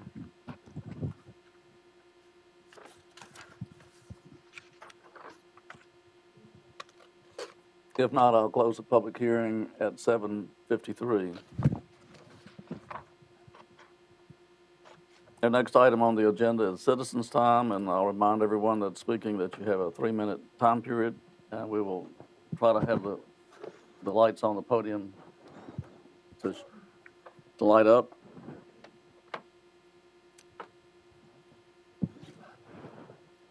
And I'm sorry, the first one is Pastor Jeff, and I cannot read the last name. I apologize. Last meeting for the school board, I addressed the bathroom issues in Carroll County. And I addressed the issue about boys go to boys, girls go to girls. And Bob Martin made an accusation that it cost $40,000 to fix the bathrooms. And the paper, the way they word that is like I would fix it for certain people, but that's not it. You got boys and you got girls. And I talked about the blessing of God on our county and our leadership. And far as us, you have the authority in our county right here to take a stand for what's right and what's wrong, regardless of what the state does. It's in the legislature, and you have that freedom. That's why you're here. That's why you're leaders of our county, to do the best thing for our county. And you know, I love everybody. And we open our church for the county, our schools, anything going on. But it's time to take a stand for what's right and what's wrong in our county. And I really didn't get nothing out of the school board. And I'm looking to you guys to stand up and do something about it. It is called Carroll County High School. So I'm looking for people to stand on what's right. And if you find in the Word of God in chapter 1 of Genesis, He created male and female. There's no other. And we need to quit trying to look at it like science or whatever. Love the people and teach them right from wrong. That's in anything in life. I'm battling parents right now in our church, calls over this, and half the county don't even know about this.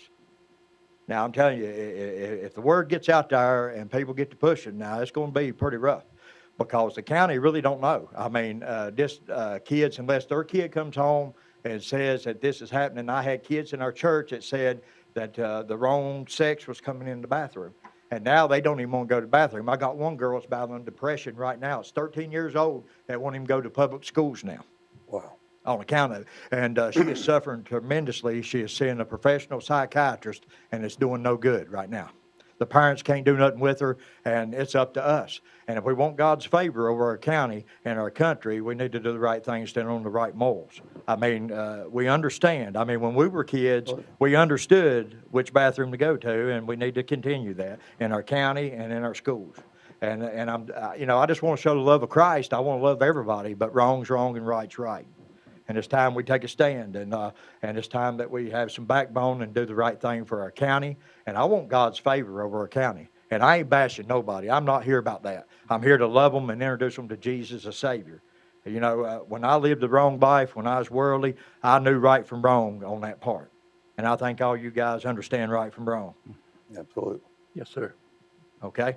So I just want to express our concerns for the kids. Suicide rates went up, and all these things are happening. So thank you for your time. Thank you.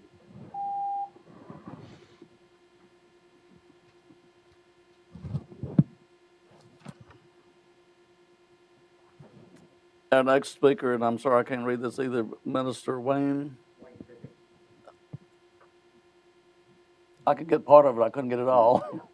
Thank y'all for your time tonight and Thank you. allowing us to speak. I've been on the radio on WHHB for 37 years. More Short of Prophecy. Some of you might have heard my program before. I come on after funeral announcements on a Sunday morning. And I just wanted to express my concern to you folks about parents and their children and what's taking place with looking at putting transgender boys in bathrooms with girls that won't be considered as transgender girls. And I think that's wrong. When I grew up, it was girls' bathrooms and boys' bathrooms. And by the way, that's my baby brother, Jeff. But we knew right from wrong, and we knew what bathroom to use. And just like he said, God created us male and female. Yes, and sir. He created us in His image and His likeness. And He instituted the form of marriage.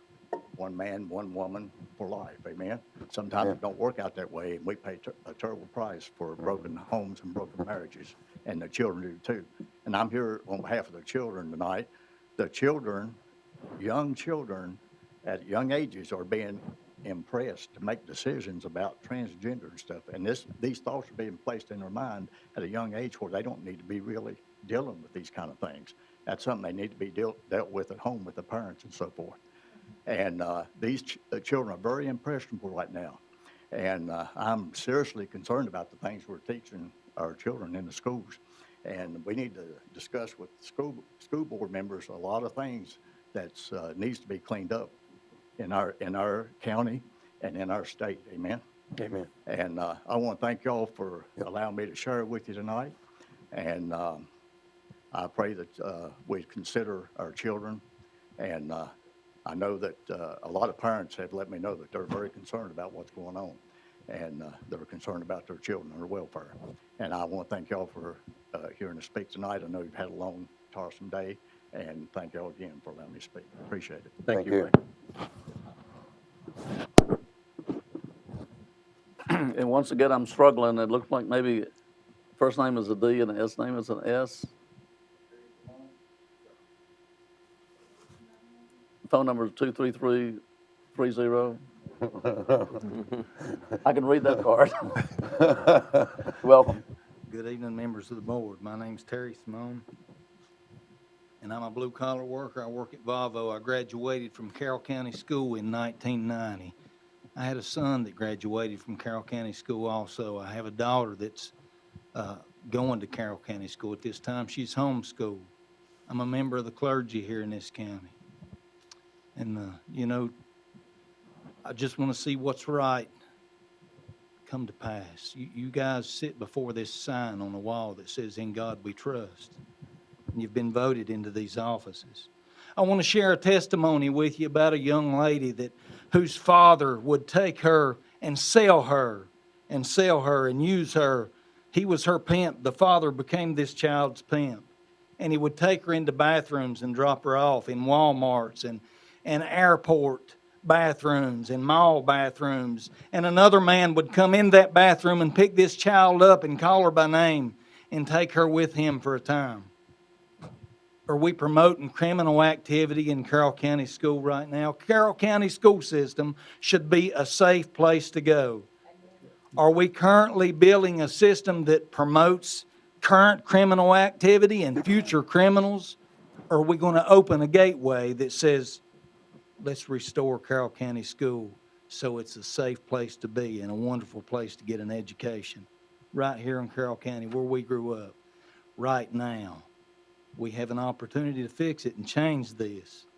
And we plead with you to go in favor of a solution for this, that a boy cannot go in the girl's bathroom and a girl cannot go in the boy's bathroom. My daughter will not return to school. She's homeschooled because she is afraid that some boy is going to walk in that bathroom. And I understand that to the fullest. And we all should understand that to the fullest. And if we promote this type of activity in our school system, shame on us. Shame on us. Do you have a resolution for this situation, sir? Does any of you guys have a resolution to correct what's wrong going on in our school system? Mr. Chairman, may I speak? I have spoken with Senator Suderline on this topic, and he was pretty much not to, speak of our conversation, but, this was passed on in Richmond to take effect in August, and some of the senators were pretty disturbed that it was done being instituted in Carroll County. So. This ain't Richmond. Yeah, exactly right. This is Carroll County. Yeah. And instead of following the wolf pack, we need to lead the way. Lead the way, y'all. Yes, sir. Thank you.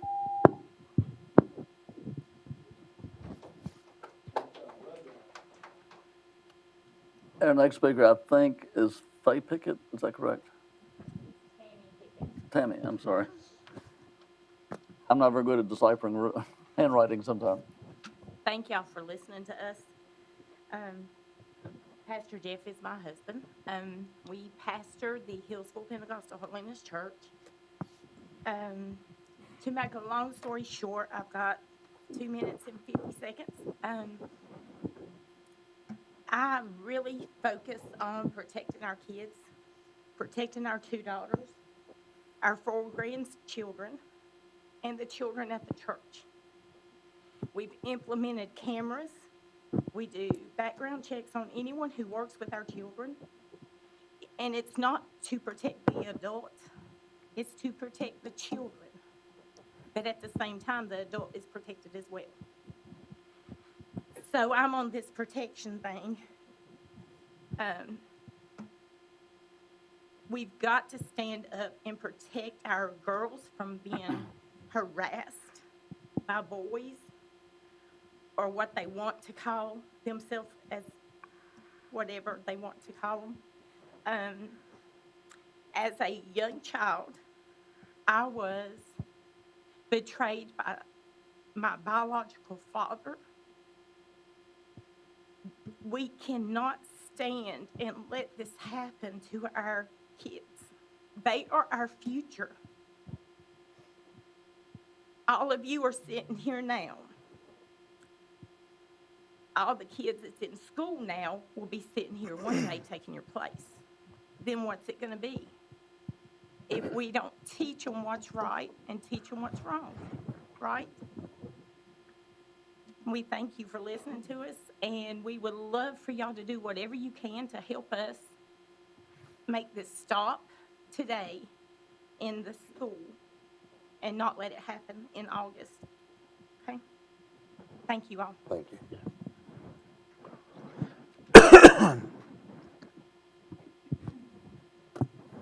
Doug Goad.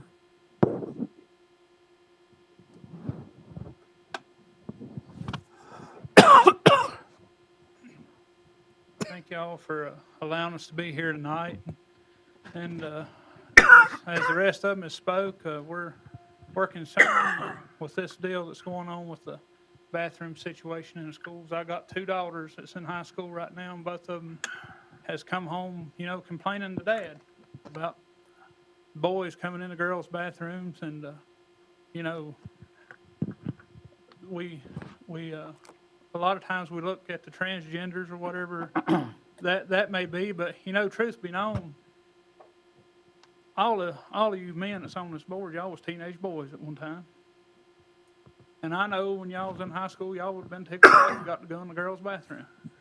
It's not all about the transgenders tonight or so forth. It's about the safety and well-being of our kids. Now, I ain't got to draw pictures. You was boys at one time. But people say, well, what can the Board of Supervisors do?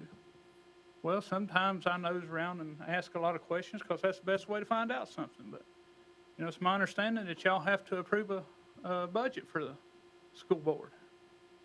Roughly $8 million, possibly. I've just thrown a number out there. But, I'm sure the school board would be more inclined to listen to the citizens if the Board of Supervisors was on board with the rest of the county. We appreciate what y'all do. We love y'all. And we got a great county. I'm proud to be from Carroll County. But as our brother said a while ago, being a follower ain't always the best way.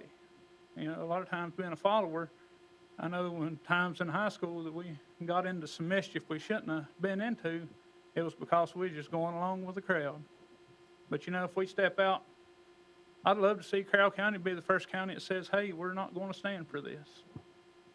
And without mentioning any names, I spoke to a school board member, and he pretty much said that they were muzzled, scared to say anything to the fact, afraid of a lawsuit. But, they said eventually something's got to give. Do we roll over and play dead and just, let the world teach our kids whatever they see fit for them, or let our home values that we teach at home? I like to see that spill over into school. You can lay religion aside, just do what's right. Right's right, wrong's wrong. Even animals know what to do. and I think we got a little more common sense than they do sometimes. Not all the time, but, you know, God has blessed this county, and God has blessed us with a good board of supervisors. And I pray for y'all and pray y'all make a good decision and help us out. Appreciate you. Thank you. Thank you, Doug.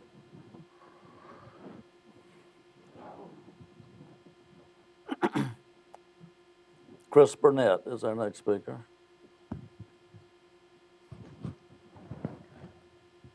Good evening. I'm Chris Burnett, pastor of Pleasant Grove Baptist Church, also father of 3 daughters. Had a child in the Carroll County schools now for 20 years. And there's nothing I value more than my children. And how do we get to the point of where we value the rights of 2 or 3%, if that even be what it is, versus 97% of the other children? When we look at this issue, we see that, you know, a young girl, teenage girl, she loses her liberty, she loses her security, and those things have an effect not only mentally on them, but there's risks of security, of physical issues. You know, what happens when a biological male, 200 pounds or 150 pounds, tries to take out frustration on an 80, 90, 100-pound biological female? That if you remove the speed limit sign from the interstate, some cars run 25 and some cars run 95. You're going to have a mess.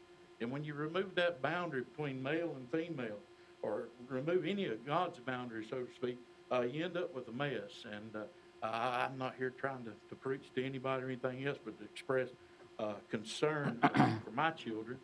And just as Brother Doug and each one of them spoke on there a moment ago, and I think that it, like you said, in God we trust. If we trust in God and we trust in God to define male and female, we as Christians, we as conservatives, or we as people here in Carroll County, this bill does not represent the people of this county, doesn't represent the views. We need to challenge it in some way, some fashion, to the best of our ability to do our duty to each other and to the children of this county. Well, thank you for your time. Thank you. Thank you, sir.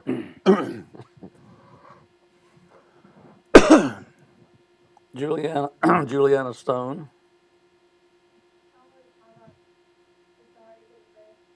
Okay, thank you. Josh Leake.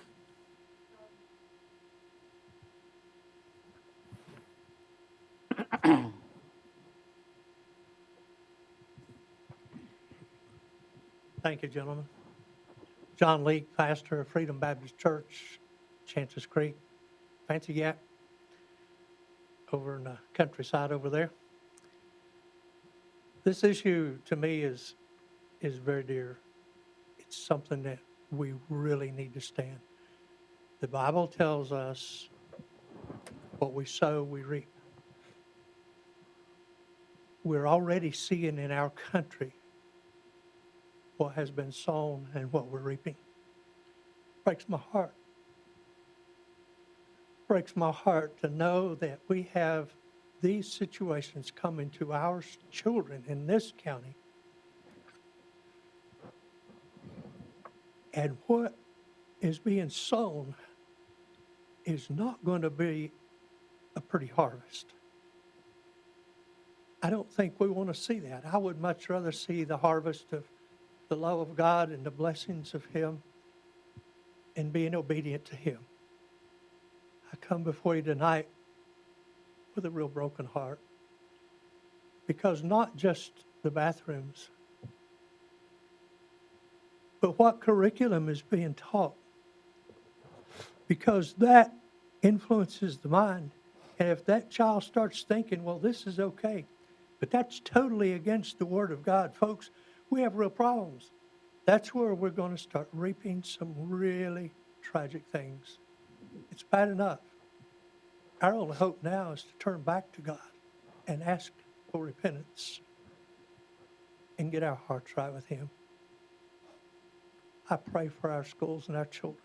And if there's anything that you can do to help, please let's stand under the words, "In God we trust." And I thank you. Thank you, sir.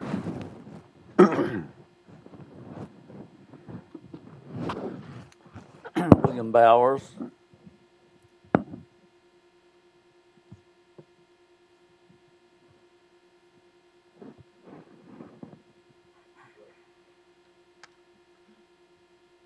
Well, my topic is a little less than what's been said before. Thank you for having me.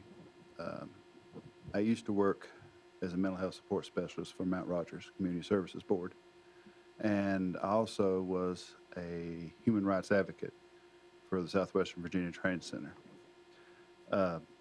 My concern for the people of Carroll County is the movement of the Life Center in Galax to the facility in which Southwest Virginia Training Center was located. The individuals that are at the Life Center, nobody in this county, and I've lived here all my life, but no one in this county wants to harm anyone. Everyone wants to see people prosper, grow, overcome difficulties, overcome drug and substance abuse. I want that to be understood completely, is that we're all in this world together, and together we can overcome things. But the security of the individuals that live in that area, including myself and my elderly mother, who will be speaking after me, I hope, I'm concerned because a lot of the people in the residence area around there are at least the age of 50 and older. And are they, being told what is coming to them? And this also was a big issue back in the 70s when the training center was first built. Big thing was brought up about, the people that would be there. It's a, safety issue and whatnot. But I've been given firsthand knowledge that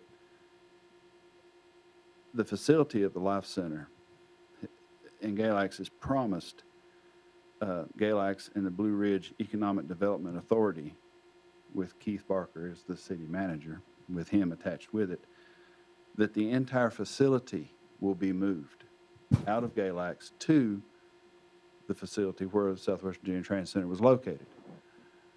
And in doing so, a foster care facility will be placed in place of where the Life Center is currently located in Galax.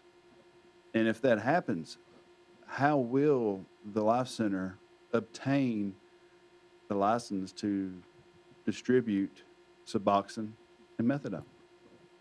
Those are the two drugs that are used to help individuals with substance and drug abuse come off what they're on, level out, and move and integrate them back into society. So that is a key concern for me. Are they doing what they say they're doing? So is transparency being really given to you, the county administrators, and what's going on in Galax? Power play of politics. I'll try and hurry up. I'm sorry. What I'm asking for is the county has the ability to be able to put measures in place that can stop.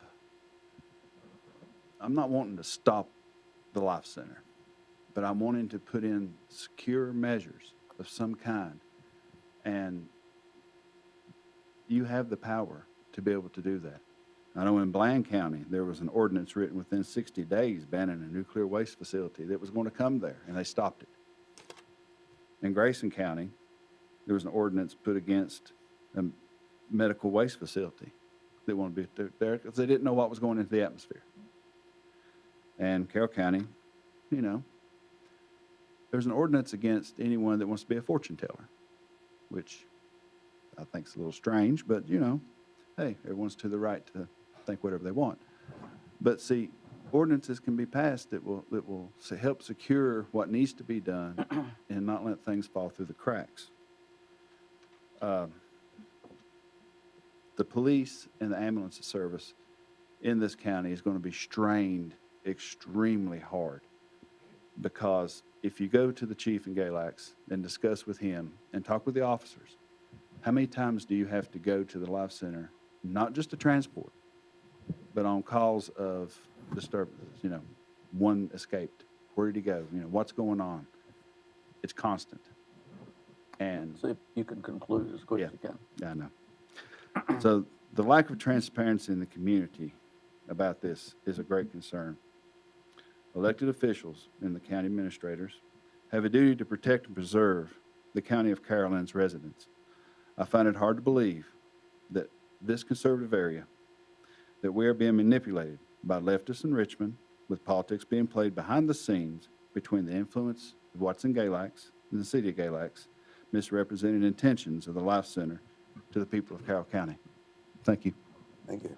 To clarify two of your points, Grayson and Bland both have zoning ordinances and Carroll does not. Now, that's one difference. Okay. And then, can I also interject? Sure. Carroll County doesn't own that. Yeah, the state owns it. The state of Virginia owns it. Yeah.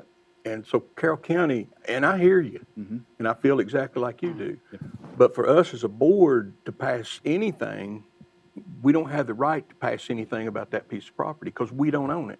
Yeah. And neither do the citizens of the county. It's got to be a state, and some gentleman spoke up here last month about it.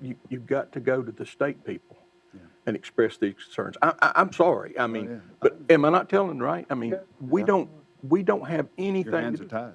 Our hands are tied. Yeah. We begged, I wasn't on the board, but we begged when that closed for the state of Virginia to give it to us. Dr. Lichter was on the board. Yeah. And we begged for that facility to start a foster care place. It would be great. It would be great for an elder facility for people that are a certain age that need help. Yeah. Assisted living facility. It'd be perfect. It has all the It has all the amenities there, yeah. Yeah. And the state of Virginia says, no, that's ours. We're going to sell it. Well, my big point behind everything I said is it's nice that the state has the power to do what they want, but it affects us. Yes, it does. It affects the community. It affects the people and our livelihood and our safety and well-being. Yes. So. I agree. Thank you. Thank you very much. Yes, sir. Yes. Our next speaker is Joel DeBolt.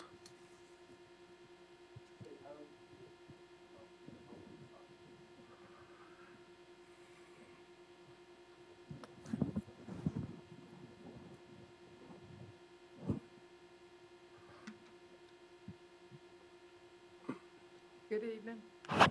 As he said, I am his elderly mother. Don't know if I like the way he said that, but anyway, I am. I was an employee at the training center. I retired from the training center. And I realized what it took to keep not only the residents safe, but the community safe, from anything. And I understand what you all are saying, but in the community that I've been in for nearly 30 years, most of us are my age or older. And what is our security going to be? I mean, these people need help, and God help them. I'm the first one would want to try to help them. But, you got to listen to the reality to it, too, because, when they're in full addiction, they're not capable of what they're doing. I mean, it's the fear of what could happen. So, and I agree with you, with what my son said. It would make a wonderful senior citizens place. They have all the, it could be from assisted living to the very depths of a nursing home. And is there any way that Carroll County could ask that they not sell it, for addiction, to do it for elderly? Because that's needed a whole lot more in this area than. What can we do? Yeah, I'd like to know what we can do also, yeah. I mean, does Carroll County not have the right to say what can and cannot be put in the community? If we own the land, we can. But we don't own that. The state of Virginia owns that. Is that not right, Mr. Durbin? That's correct. The mechanisms you have are political by reaching out to your representatives in Richmond to address it, or through the process of zoning. Told to come to this meeting, is what they told us. So, in other words, they're not going to help us. Wow. Go back to your legislators. Yeah. Yeah. I mean, we could discuss a zoning process, but that's I worry the about process. the people in the community, I really and truly, because as far as the residents that was there, they were no threat to the community. Right. Very little threat, you know, but this is a whole different ballgame. Yes, it is. And I just hate to see the community suffer for something that the state is trying to do, which, you know, I mean, short of putting a barbed wire fence around it, and they don't want that. They don't want to be treated like prisoners. Right. Because they're sick, they're not prisoners, you know, but there's got to be something that we can do. I mean, maybe the county can write a letter to our representatives expressing that we've listened to the citizens that live around there, and they're very concerned about their safety and what's going to go on in there. I mean, and I'll make a resolution that we do that, or I'll make the motion that we do that, Yeah. and try to help, you. And us in the community, you know, let us know what we can do to help, and we'd be more than glad to help. Yes, ma'am. And I thank you for listening to me. Yes, ma'am. It's one of those things that we understand your concern, but our hands are somewhat tied at this point. Well, that's how we feel. We feel like our hands are tied too. Yeah. We're in it together, unfortunately. Yeah.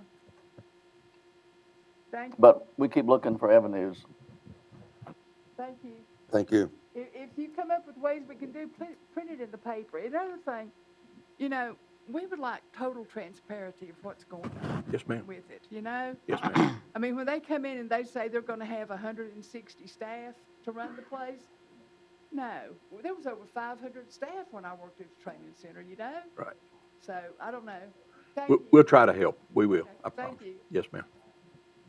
And next speaker is Jackie Poe.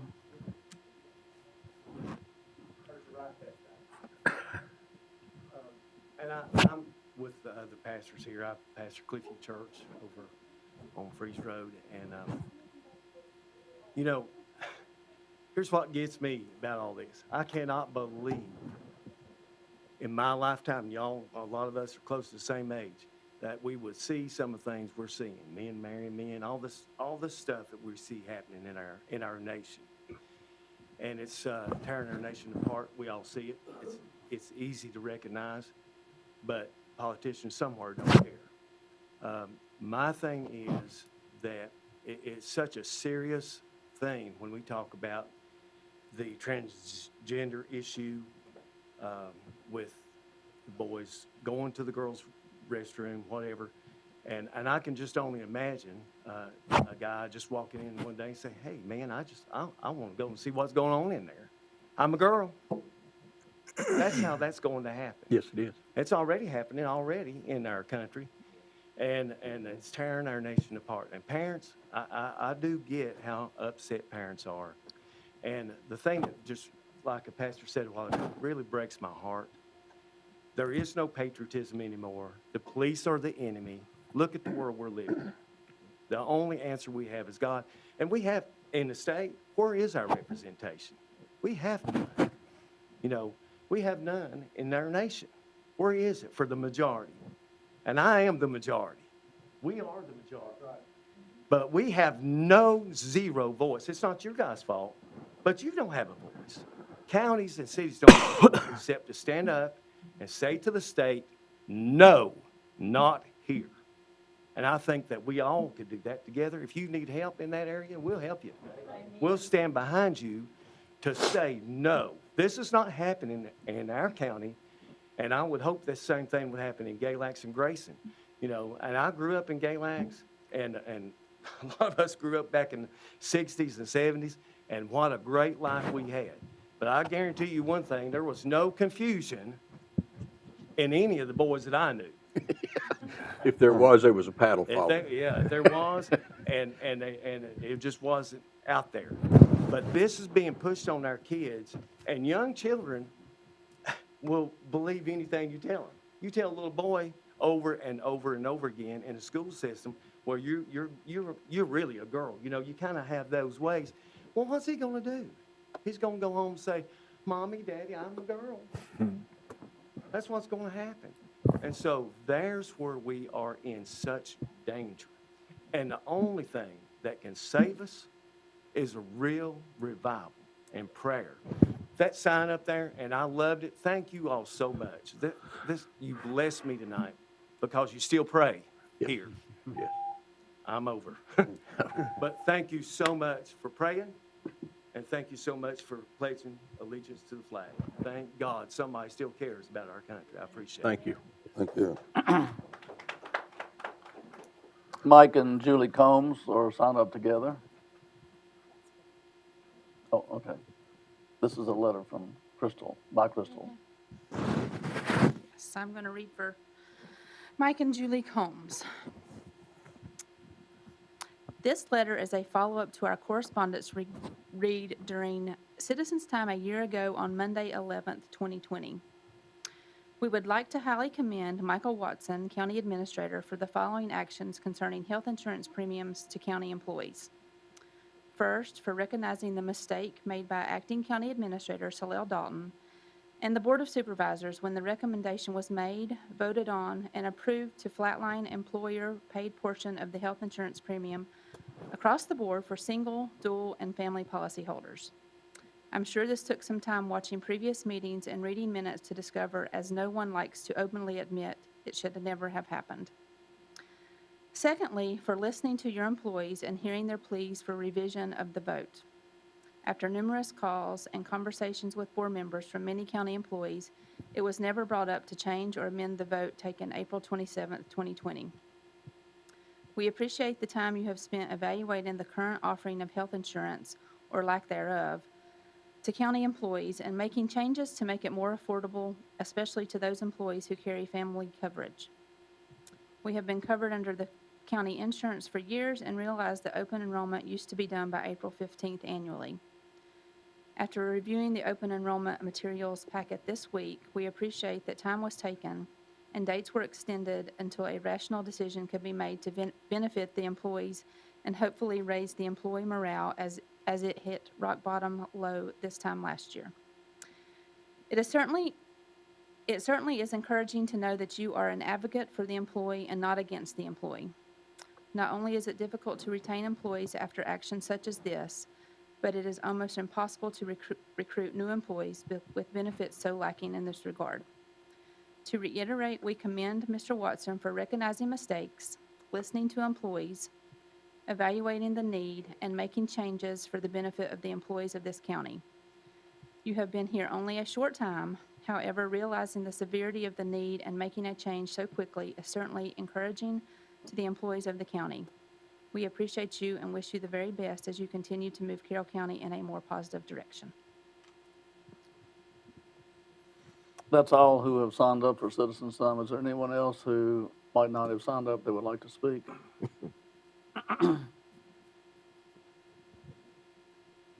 Seeing no one come forward, we'll move forward with the agenda.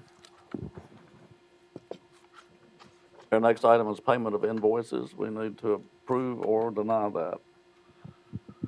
Mr. Chairman, I make a motion that we approve the payment of invoices. Is there a second? I second that. Discussion? Hearing none, I'll start the voting with Mr. Webb. Yes. Mr. Hill. Yes. Mr. Philip McCraw. Yes. Mr. Robbie McCraw. Yes. Mr. Moore. Yes. And I vote yes. Our next item, we have 4 different minutes from other meetings, March the 29th, April the 12th, April the 19th, and April the 26th. Do you see any need to make corrections or additions to any of those, or we can take a motion to accept all 4 of them at one time as written? Make a motion to accept all 4. Is there a second? So moved. Any discussion?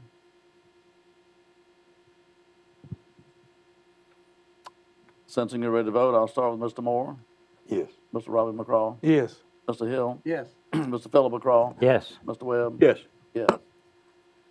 Thank you. Now we go into new business, and our first item under new business is the consent calendar. Do we have any questions on that? We'll need to approve it or deny it or change it.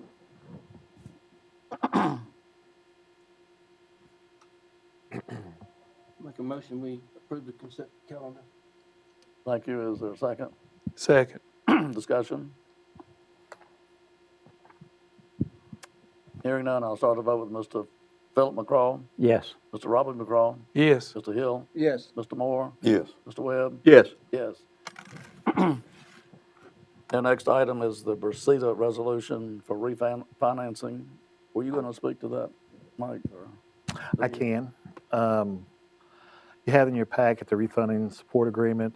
What this does is allow the Bracita board in order to refinance and shorten the term. The payment is comparably be the same that is supported by all three communities, City of Galax, Grayson County, and Carroll County. And in turn, with a lower interest rate, we're able to shorten the time period in which it will be financed for, and also will release the property to provide for incentives if necessary. So in other words, if a business was to come down, we will use it as some type of incentive in which Bracita would, then this would allow to offer that incentive instead of going through a lot of changes in order to do that. It does provide a savings to all three communities, so it'd be my recommendation to move forward with this support agreement. There's been a recommendation to approve the Bracita resolution for refinancing. Is there a motion to that effect? I'll second it. I need the first motion first. Oh, I'll make that motion. yeah, Now you can second. I say. Okay, thank you. Is there any discussion? I thought he made the motion.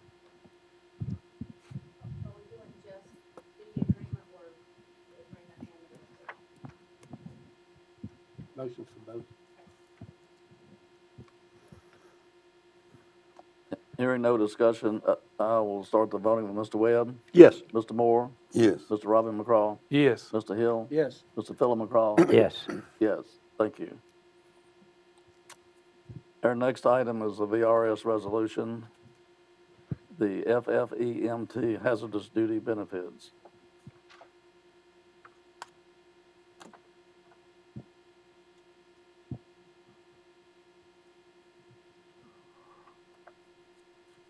Mr. Would Chairman, you like to speak to that? absolutely. What this resolution will allow us to include the employees at Carroll County Fire and Rescue with hazard duty. This is the same duty, that's the same benefit that's offered to our Sheriff's Department and other full-paid staff. This is a very good tool in order to help with recruiting employees, and it also gives the employee good benefit. It enables them the opportunity through the state to retire at an earlier age, and it's a huge recruiting tool for counties when it comes to this. It's a very good benefit for our employees, and I would recommend it is included in our budget this year, so it is funded. We just need this resolution to give the VRS to start this policy.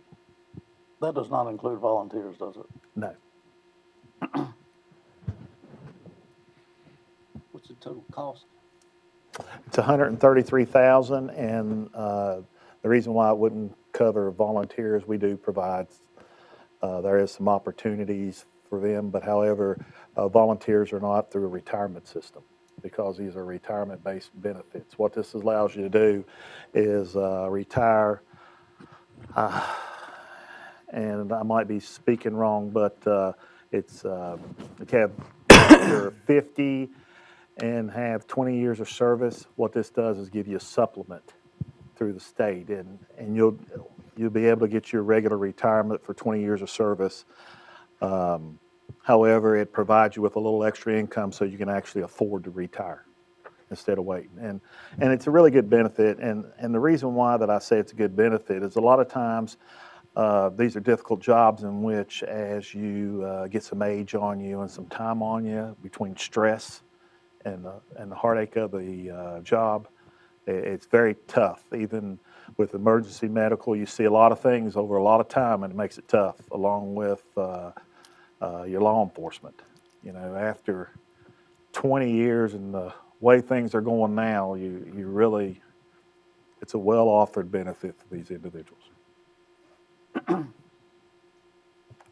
think, pardon me, I think staff has recommended that be approved. Yes, sir. Is there a motion to that effect?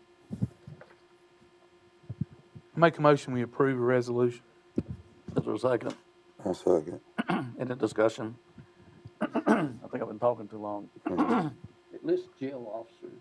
Is that just, and also law enforcement officers? They're already covered, but is there any reason the jail officers, is that something extra or just the way this is supposed to be written? This is just the way it's written. We don't actually have any officers. It would be the regional jail that would have to supply this benefit. Any other discussion? Hearing none, I'll start the voting with Mr. Hill, Yes. Mr. Webb, Yes. Mr. Philip McCraw, Yes. Mr. Robbie McCraw, Yes. Mr. Moore. Yes. Yes.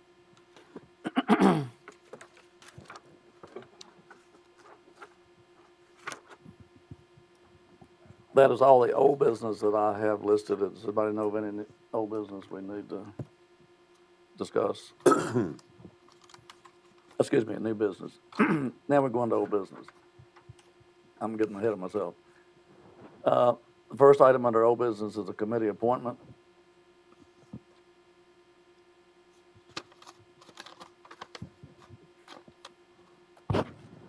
And one of them is social services that we need to fill.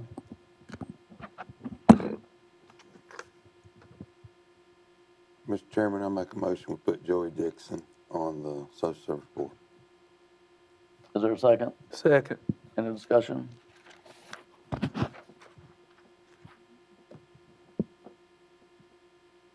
Since you're ready to vote, I'll start the voting with Mr. Moore, Yes. Mr. Robbie McCraw, Yes. Mr. Hill, Yes. Mr. Philip McCraw, Yes. Mr. Webb. Yes.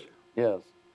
It looks like we also have a Brasida, if I'm reading this correctly, which is Rex, which expired in February, and the alternate Robbie, which expired in May the 1st. Is that correct? Yes, sir.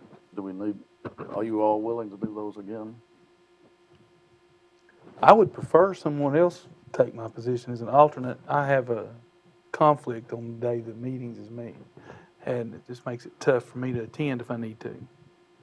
Now, let's do this one at a time. Rex, are you willing to serve again?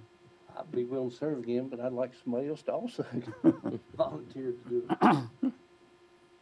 Okay, Rex is willing to serve. Does anybody want to volunteer for Rex's position? Well, it only leaves one more. Gonna be on the board. Because the other three's not running again. So, what day they? Monday at 3 o'clock. Okay, yeah, I'll do it. You taking Rex's or Robbie's place? I'm taking Robbie's.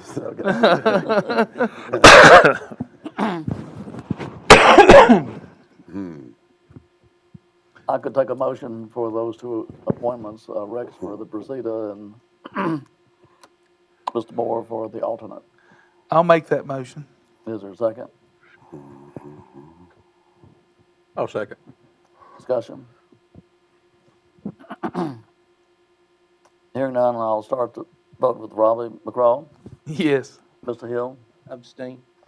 Mr. Philip McCraw, Yes. Mr. Webb, Yes. Mr. Moore. Abstain. Yes. Motion passes 4, and 2 abstentions. Congratulations, gentlemen. Thank you very much. Mr. Chairman, we will have other positions open up. That was all that was on my list. I know, but in the next 2 or 3 months, why don't we go ahead and just advertise those for people to apply? Wish. Do you have a list of those? Anyone that's going to? Yes, but that is open all the time. Is it? Okay, well, it'd just be nice to. Well, could we advertise maybe the ones that are going to be open in, say, the next 6 months or next 7 months? That way we can start. Yeah, that way people can start looking. Okay, our next item under old business is the EDA, and I think Steve Durbin is going to speak to that. Thank you, Dr. Littrell. I'm going to come up and use the podium for this. At the last meeting, the board asked me to look into the process for the hiring of the director for the Economic Development Authority. Specifically, I looked at the the hiring process. I went through the timeline of advertising and when applications were received, when interviews were taken, the process of making an offer to the employee. I went through in detail to review the allegations that were made in the press. I've spoken with Mr. Gregson at some length, and based on my review, I don't see any violations of law. I think that this was a confusing process, and it's fair to say that there was probably some confusion there. I am going to have some additional conversations with Mr. Gregson. He had some additional documents he wanted to share with me and additional items for me to consider, but I don't see any violations of law. I don't see any violations of county policy. When you look at how this was done, I think that it's fair to say it was confusing, but it appears to me that the county employment manual was followed. Most critically, though, I want to address the concern that was raised about this board having an illegal closed meeting under the Freedom of Information Act. That claim is utterly mistaken. It is false and incorrect. I can understand that, again, that there was some confusion there. So I'm not casting aspersions at anyone, but that claim is false. It was claimed that the Board of Supervisors conducted an unauthorized closed session on February 22nd, 2021. It's further alleged that somebody from the EDA brought in a new employee in a closed session on this date. It is alleged that the Board of Supervisors was encouraged to ask questions. It is stated that there is no way this was acceptable because closed session was never called, number one, and it is not allowed under the Code of Virginia for that particular purpose. That's utterly incorrect. That's basically a synopsis of what was reported in the press, and it's not correct. These are serious claims. Unfortunately, they're based on a serious misunderstanding of what happened. The truth is that on February 22nd, 2021, there was about a 3-minute Board of Supervisors meeting to approve payment of some county bills, and that was it. There was no closed session on this date. It seems that the member of the public in question was confused on the dates and that he was actually referring to the meeting of the Board of Supervisors on February 8th, 2021. At that meeting, there was a properly conducted closed session in accordance with Virginia Code Section 2.2, 3711A1 for personnel. It's not appropriate for me to go into the details of what occurred in closed session, but I can state emphatically that the claim that the Board of Supervisors conducted an illegal closed session to meet with the new part-time EDA director is false. To underline the point, there was no illegal closed session. I'm happy to follow up on this once I have the additional discussions with Mr. Gregson on some of the other concerns, but I think that at this point it really looks like there were no violations of policy, no violations of law. Thank you, gentlemen. Thank you, Mr. Durbin. We now have a third item under old business, which is somewhat sticky, particularly the sap that might run. But the Historical Society had asked us last year to consider removing the tree in front of the old courthouse because it has grown rather large and blocks quite a bit of the building. And I think we deferred that discussion until later, and I guess later is here. So the question before the board is, does the tree stay or does the tree go? And I think it's beyond trimming at this point, from what I understand from people that I've talked to.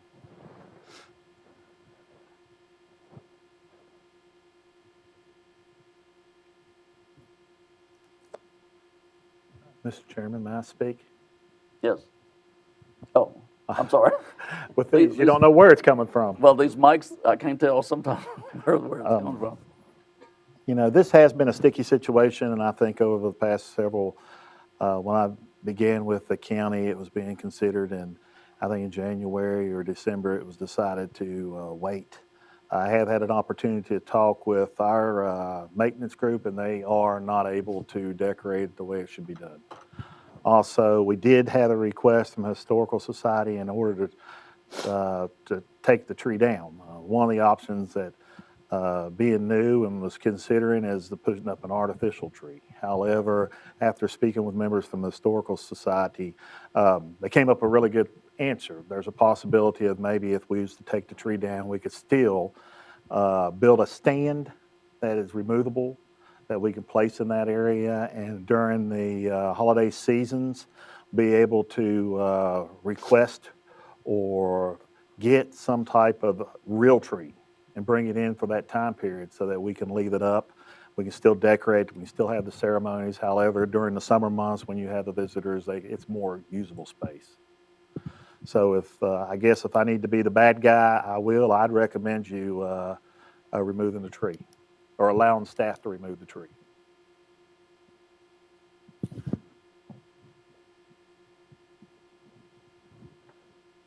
Make a motion, we allow the county administrator to deal with the tree as he sees fit. I'll second it. There's been a motion that we have staff maintenance move the tree as they get a chance. It's been motioned and seconded. It's a discussion.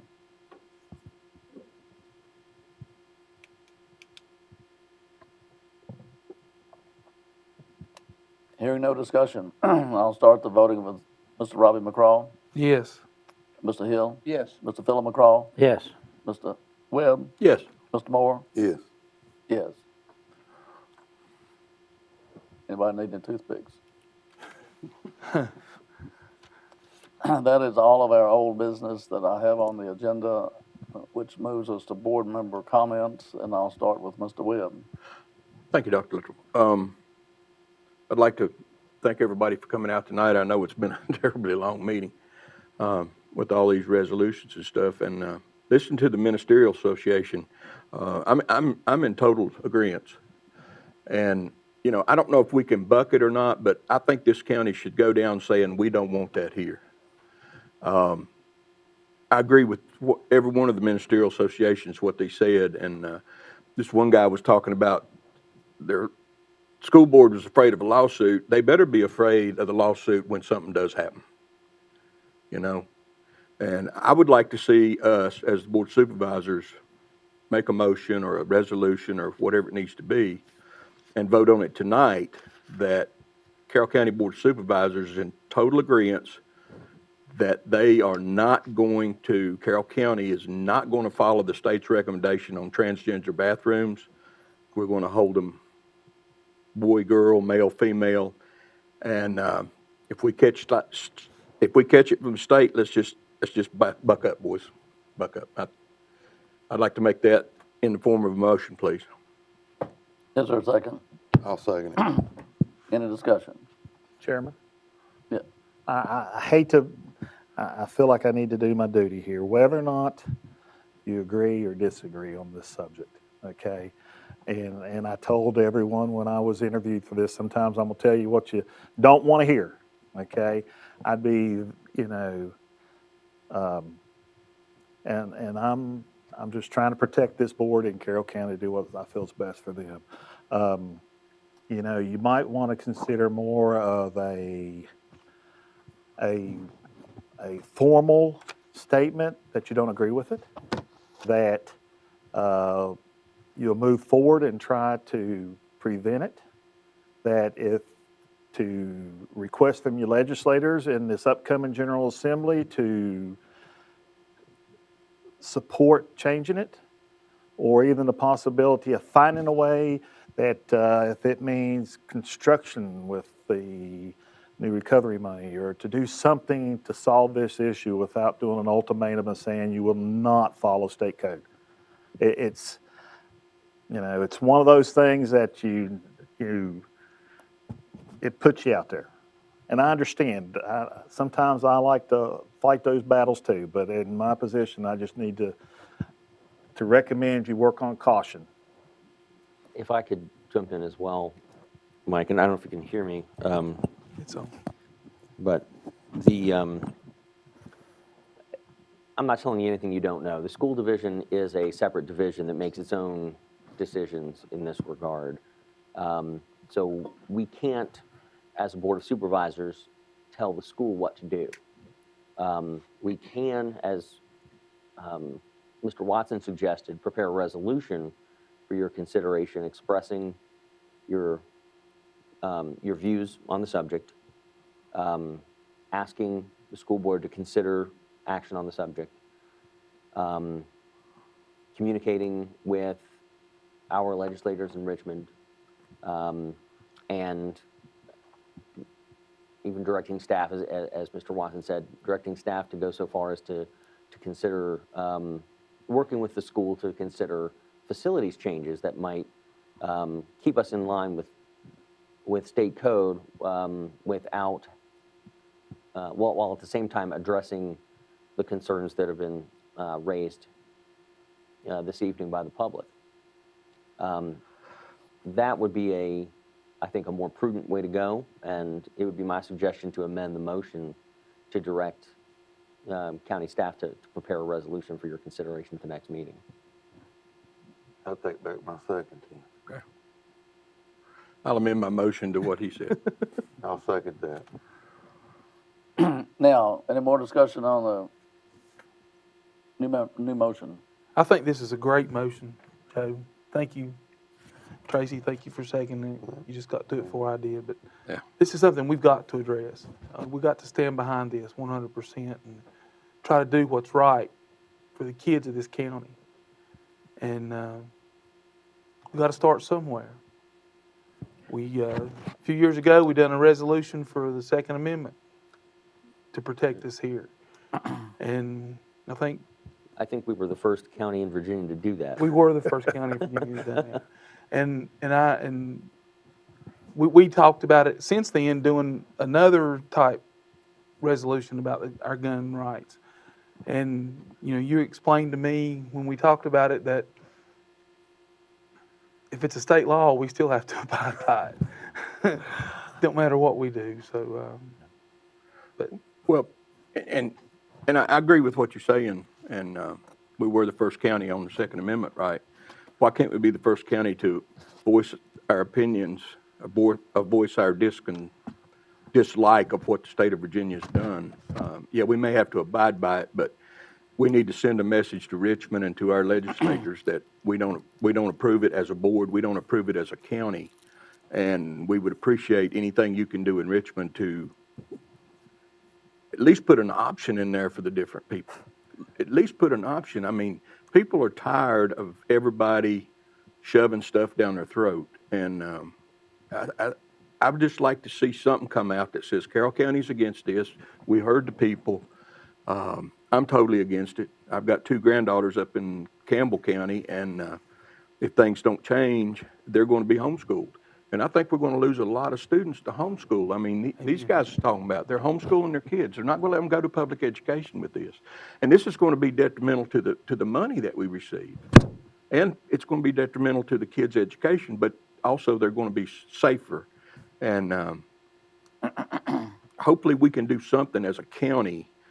And hey, let us say Carroll County's the first one to come out against this. That's fine. I mean, we can take it. We've done it before, but I would just like to see something, a resolution next month saying that, hey, we're not for this. very strong resolution. Very strong. A strongly worded letter, as they say. I understand. All right, and then I'll finish my other comments. Again. We have a motion on the floor. Oh, I'm sorry. Yes, we do. Any other discussion? There is a district court ruling on this as well, is there not? When I just looked up, the Fourth Circuit has said that we can't do that for transgender males. Yes, there is a Fourth Circuit decision ruling that this is probably the Gavin Grimm case, ruling that directing him to use a neutral facility violates his constitutional rights. There may be ways to construct facilities that would work around that, because, for one example, if everyone had an individual, if there were 5 bathrooms that were non-sex, but only one person could go in at a time, that's not discriminatory in my view. So there may be some facilities answer that could address everyone's concerns and still be in compliance with the new dictates out of Richmond. I'm all for making these adjustments, or whatever we need to do. But I think we need to make sure that this continues on to the Supreme Court. Yes. Otherwise, we're gonna be stuck with this. Any other discussion? All right, I'll start the voting with Mr. Moore. Yes. Mr. Robert McCraw. Yes. Mr. Hill. Yes. Mr. Philip McCraw. Yes. Mr. Webb. Yes. Yes. Okay, Joe, you can go ahead. Okay, I'll finish my comments, which I don't have a whole lot more. Again, I want to thank everybody for coming out. It's good to see people getting involved with what's going on in the county. It really is. And that's what I hope to do the next 7 months I'm on the board is try to educate people to get involved with what's going on in this county. That's what my goal is for the next 7 months. And with that being said, thank you, Dr. Little. You're welcome. Philip, you're next. Thank you. I'm in total agreement with all the people that spoke on it. I don't want to use the bathroom with women and whatever. Grew up that way. Our topic tonight sort of was misunderstood. I went back and talked to some of them there. And it has not anything to do with the change in the land use. It was only the fee to sign it up. You sign up 100 acres for $100.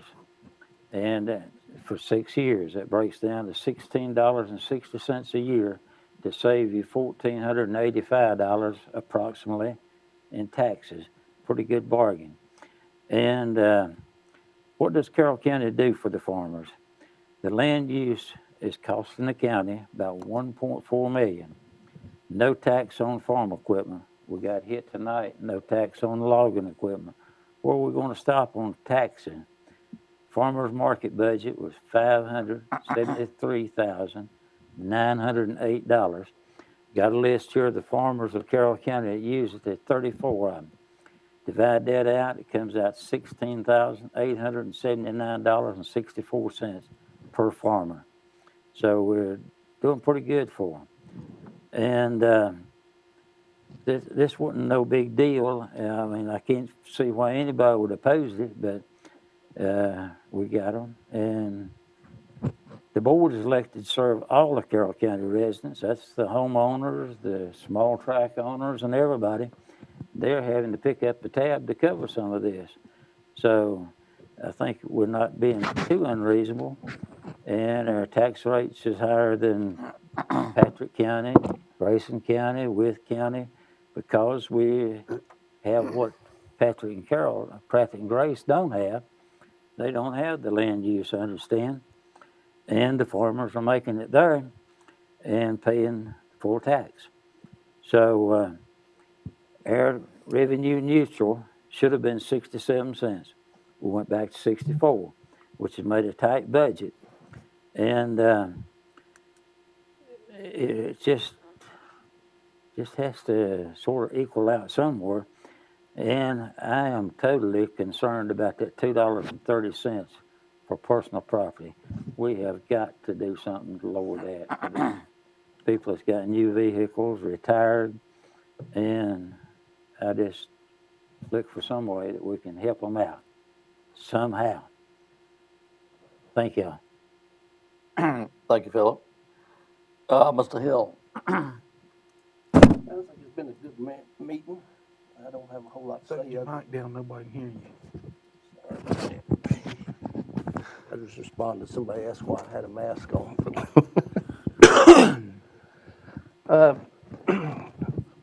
This transgender thing it really bothers me. I've had a lot of discussions with several folks over this, and I'm not happy with it, but we'll do what we can do.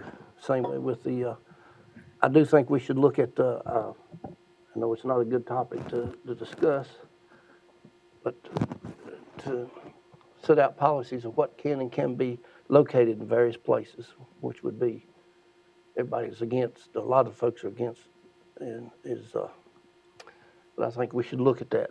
If we can't tell other businesses, different businesses that hurt the county, such as somebody pointed out tonight, people who read palms, you know, they can't operate Carroll County without certain things. So I think we should look at, maybe look at that so we can stop facilities like this from coming here if the citizens so believe we should. And that's all I have to say. Thank you, Rex. Mr. Robbie. Thank everyone for being here tonight and for the comments that we've heard and for the, you know, I'm kind of like Joe. I want people to be involved with what's going on in this county, and I want us to be as open and transparent about things as we can be for everyone. And you know, Beanie Questenberry made a comment when he was speaking and said something to me about supporting the farmers, and I went back there when we had our break and talked to him a little bit. You know, and it's good that we can have differences and still sit up and talk to each other and be human beings with each other. I think the world of Benny, and I think the world of the farmers in this county, and the farmers of this county is the backbone of this county. And we're not trying to take nothing away from them. We just want to make things more fair for everybody. This transgender situation is taking over our country, and with it comes a lot of other issues. You know, the lack of patriotism, the lack of the care for each other, and our unemployment rates are, I mean, they're high, and there's everybody looking for work, somebody to work, and we've got to find ways to get people back to work, get people off of the assistance and get them back to work. Thank every one of you, and God bless every one of you. And that's it. Thank you. Mr. Moore. Yeah, I just want to reiterate what a lot of the board members said, you know. Thank everybody for coming out. Whenever I run for supervisor, one of the things that I always had a misconception that people didn't care till I went out politicking. I found out there's a lot of people care. They're just quiet. So it's good to have a boardroom full of people that are passionate, you know, and we might not always have the same views, but at least we can hopefully come to a common ground, you know. Thank Mr. Gregson for working hard on some of the issues and making things that are right, and the people that come and spoke on the bathrooms, you know, that's I'd seen where I think a Christian school was starting in Floyd County that 100 kids were done signed up to go to it, you know, and it's a touchy situation and I talked to Senator Suderline, and you know, he gave me a lot of news on it. You know, we spoke at length about it. It was sort of like they said, you know, lawsuits, but you know, I also believe 100% in the Bible, and if we do the right thing and follow the right thing, God will bless us, and that's what I feel that Carroll County needs to do is do the right thing. And I appreciate the board. You know, I come in here tonight, you know, we all knew that there was probably differences of opinion on some issues, but we were able to work through them, and I'm sure next month will be the same thing. So, but I appreciate all everybody does. Thank Mike for all he does and all the hard work, and I've been on the board, like I say, for a year and a half now, and last year it seemed like I struggled for a lot of information, and ever since Mike's come on, it seems like I get plenty of information, and I don't have time to go through it a lot of times, but that's always good. But I want to remind everybody that Saturday morning at 11 o'clock at the rec department, we're having opening day for Dixie softball, and get the youth back out playing sports. And you can come out. I think they're going to serve hot dogs and water and maybe chips or something, and watch kids play ball, support them, and like it used to be. So that's all. Thank you. Have a good night. Thank you. Well, we did have an exciting evening. We had lots of comments, lots of points of view. I think there was some misunderstanding about our land use issue, but that's taken care of now for hopefully as long as I'm on the board. And got the tree taken care of, which has been kind of hanging over us, so to speak. But anyway, I think some of these resolutions, whether we believe them or not, and our personal beliefs, we do have to follow the law. And so whatever that is, I appreciate having the attorney look at them and try to keep us on the right side, whatever it might be. I know it's easy to get very passionate about some things, and we get in hot water, and I think we need to try to avoid that. So we look forward to seeing whatever that might come about. But anyway, I thought it was a good evening. It's been a long evening, and I hope everybody will have a little rest before you have to go to bed and get started tomorrow at work. And I think Mr. Mike has our last word. Well, you know, I thought it was a really good meeting. It's actually been 6 months since I've been employed with the county. You know, I look at the people that came in and all the ones that spoke and people I've met over the last 6 months, and I think Carroll County has a lot of good people. And I keep preaching that because I believe it. And I think that this county is a county that will stand together even though they don't always agree. You know, it's good to have people coming out. I always will have a open door policy if anybody'd like to come by and talk. Or I'm just very pleased with my last 6 months, and I've had a really good board to work with through the budget, and I've learned a lot. So I want to thank y'all guys for all you do. It took a lot of tough skin tonight, and that's part of our jobs. But again, thank you. At that, I'll accept a motion for adjournment. So moved. Is there a second? I'll second it. All in favor, say aye. Aye. Any opposed? I didn't think so.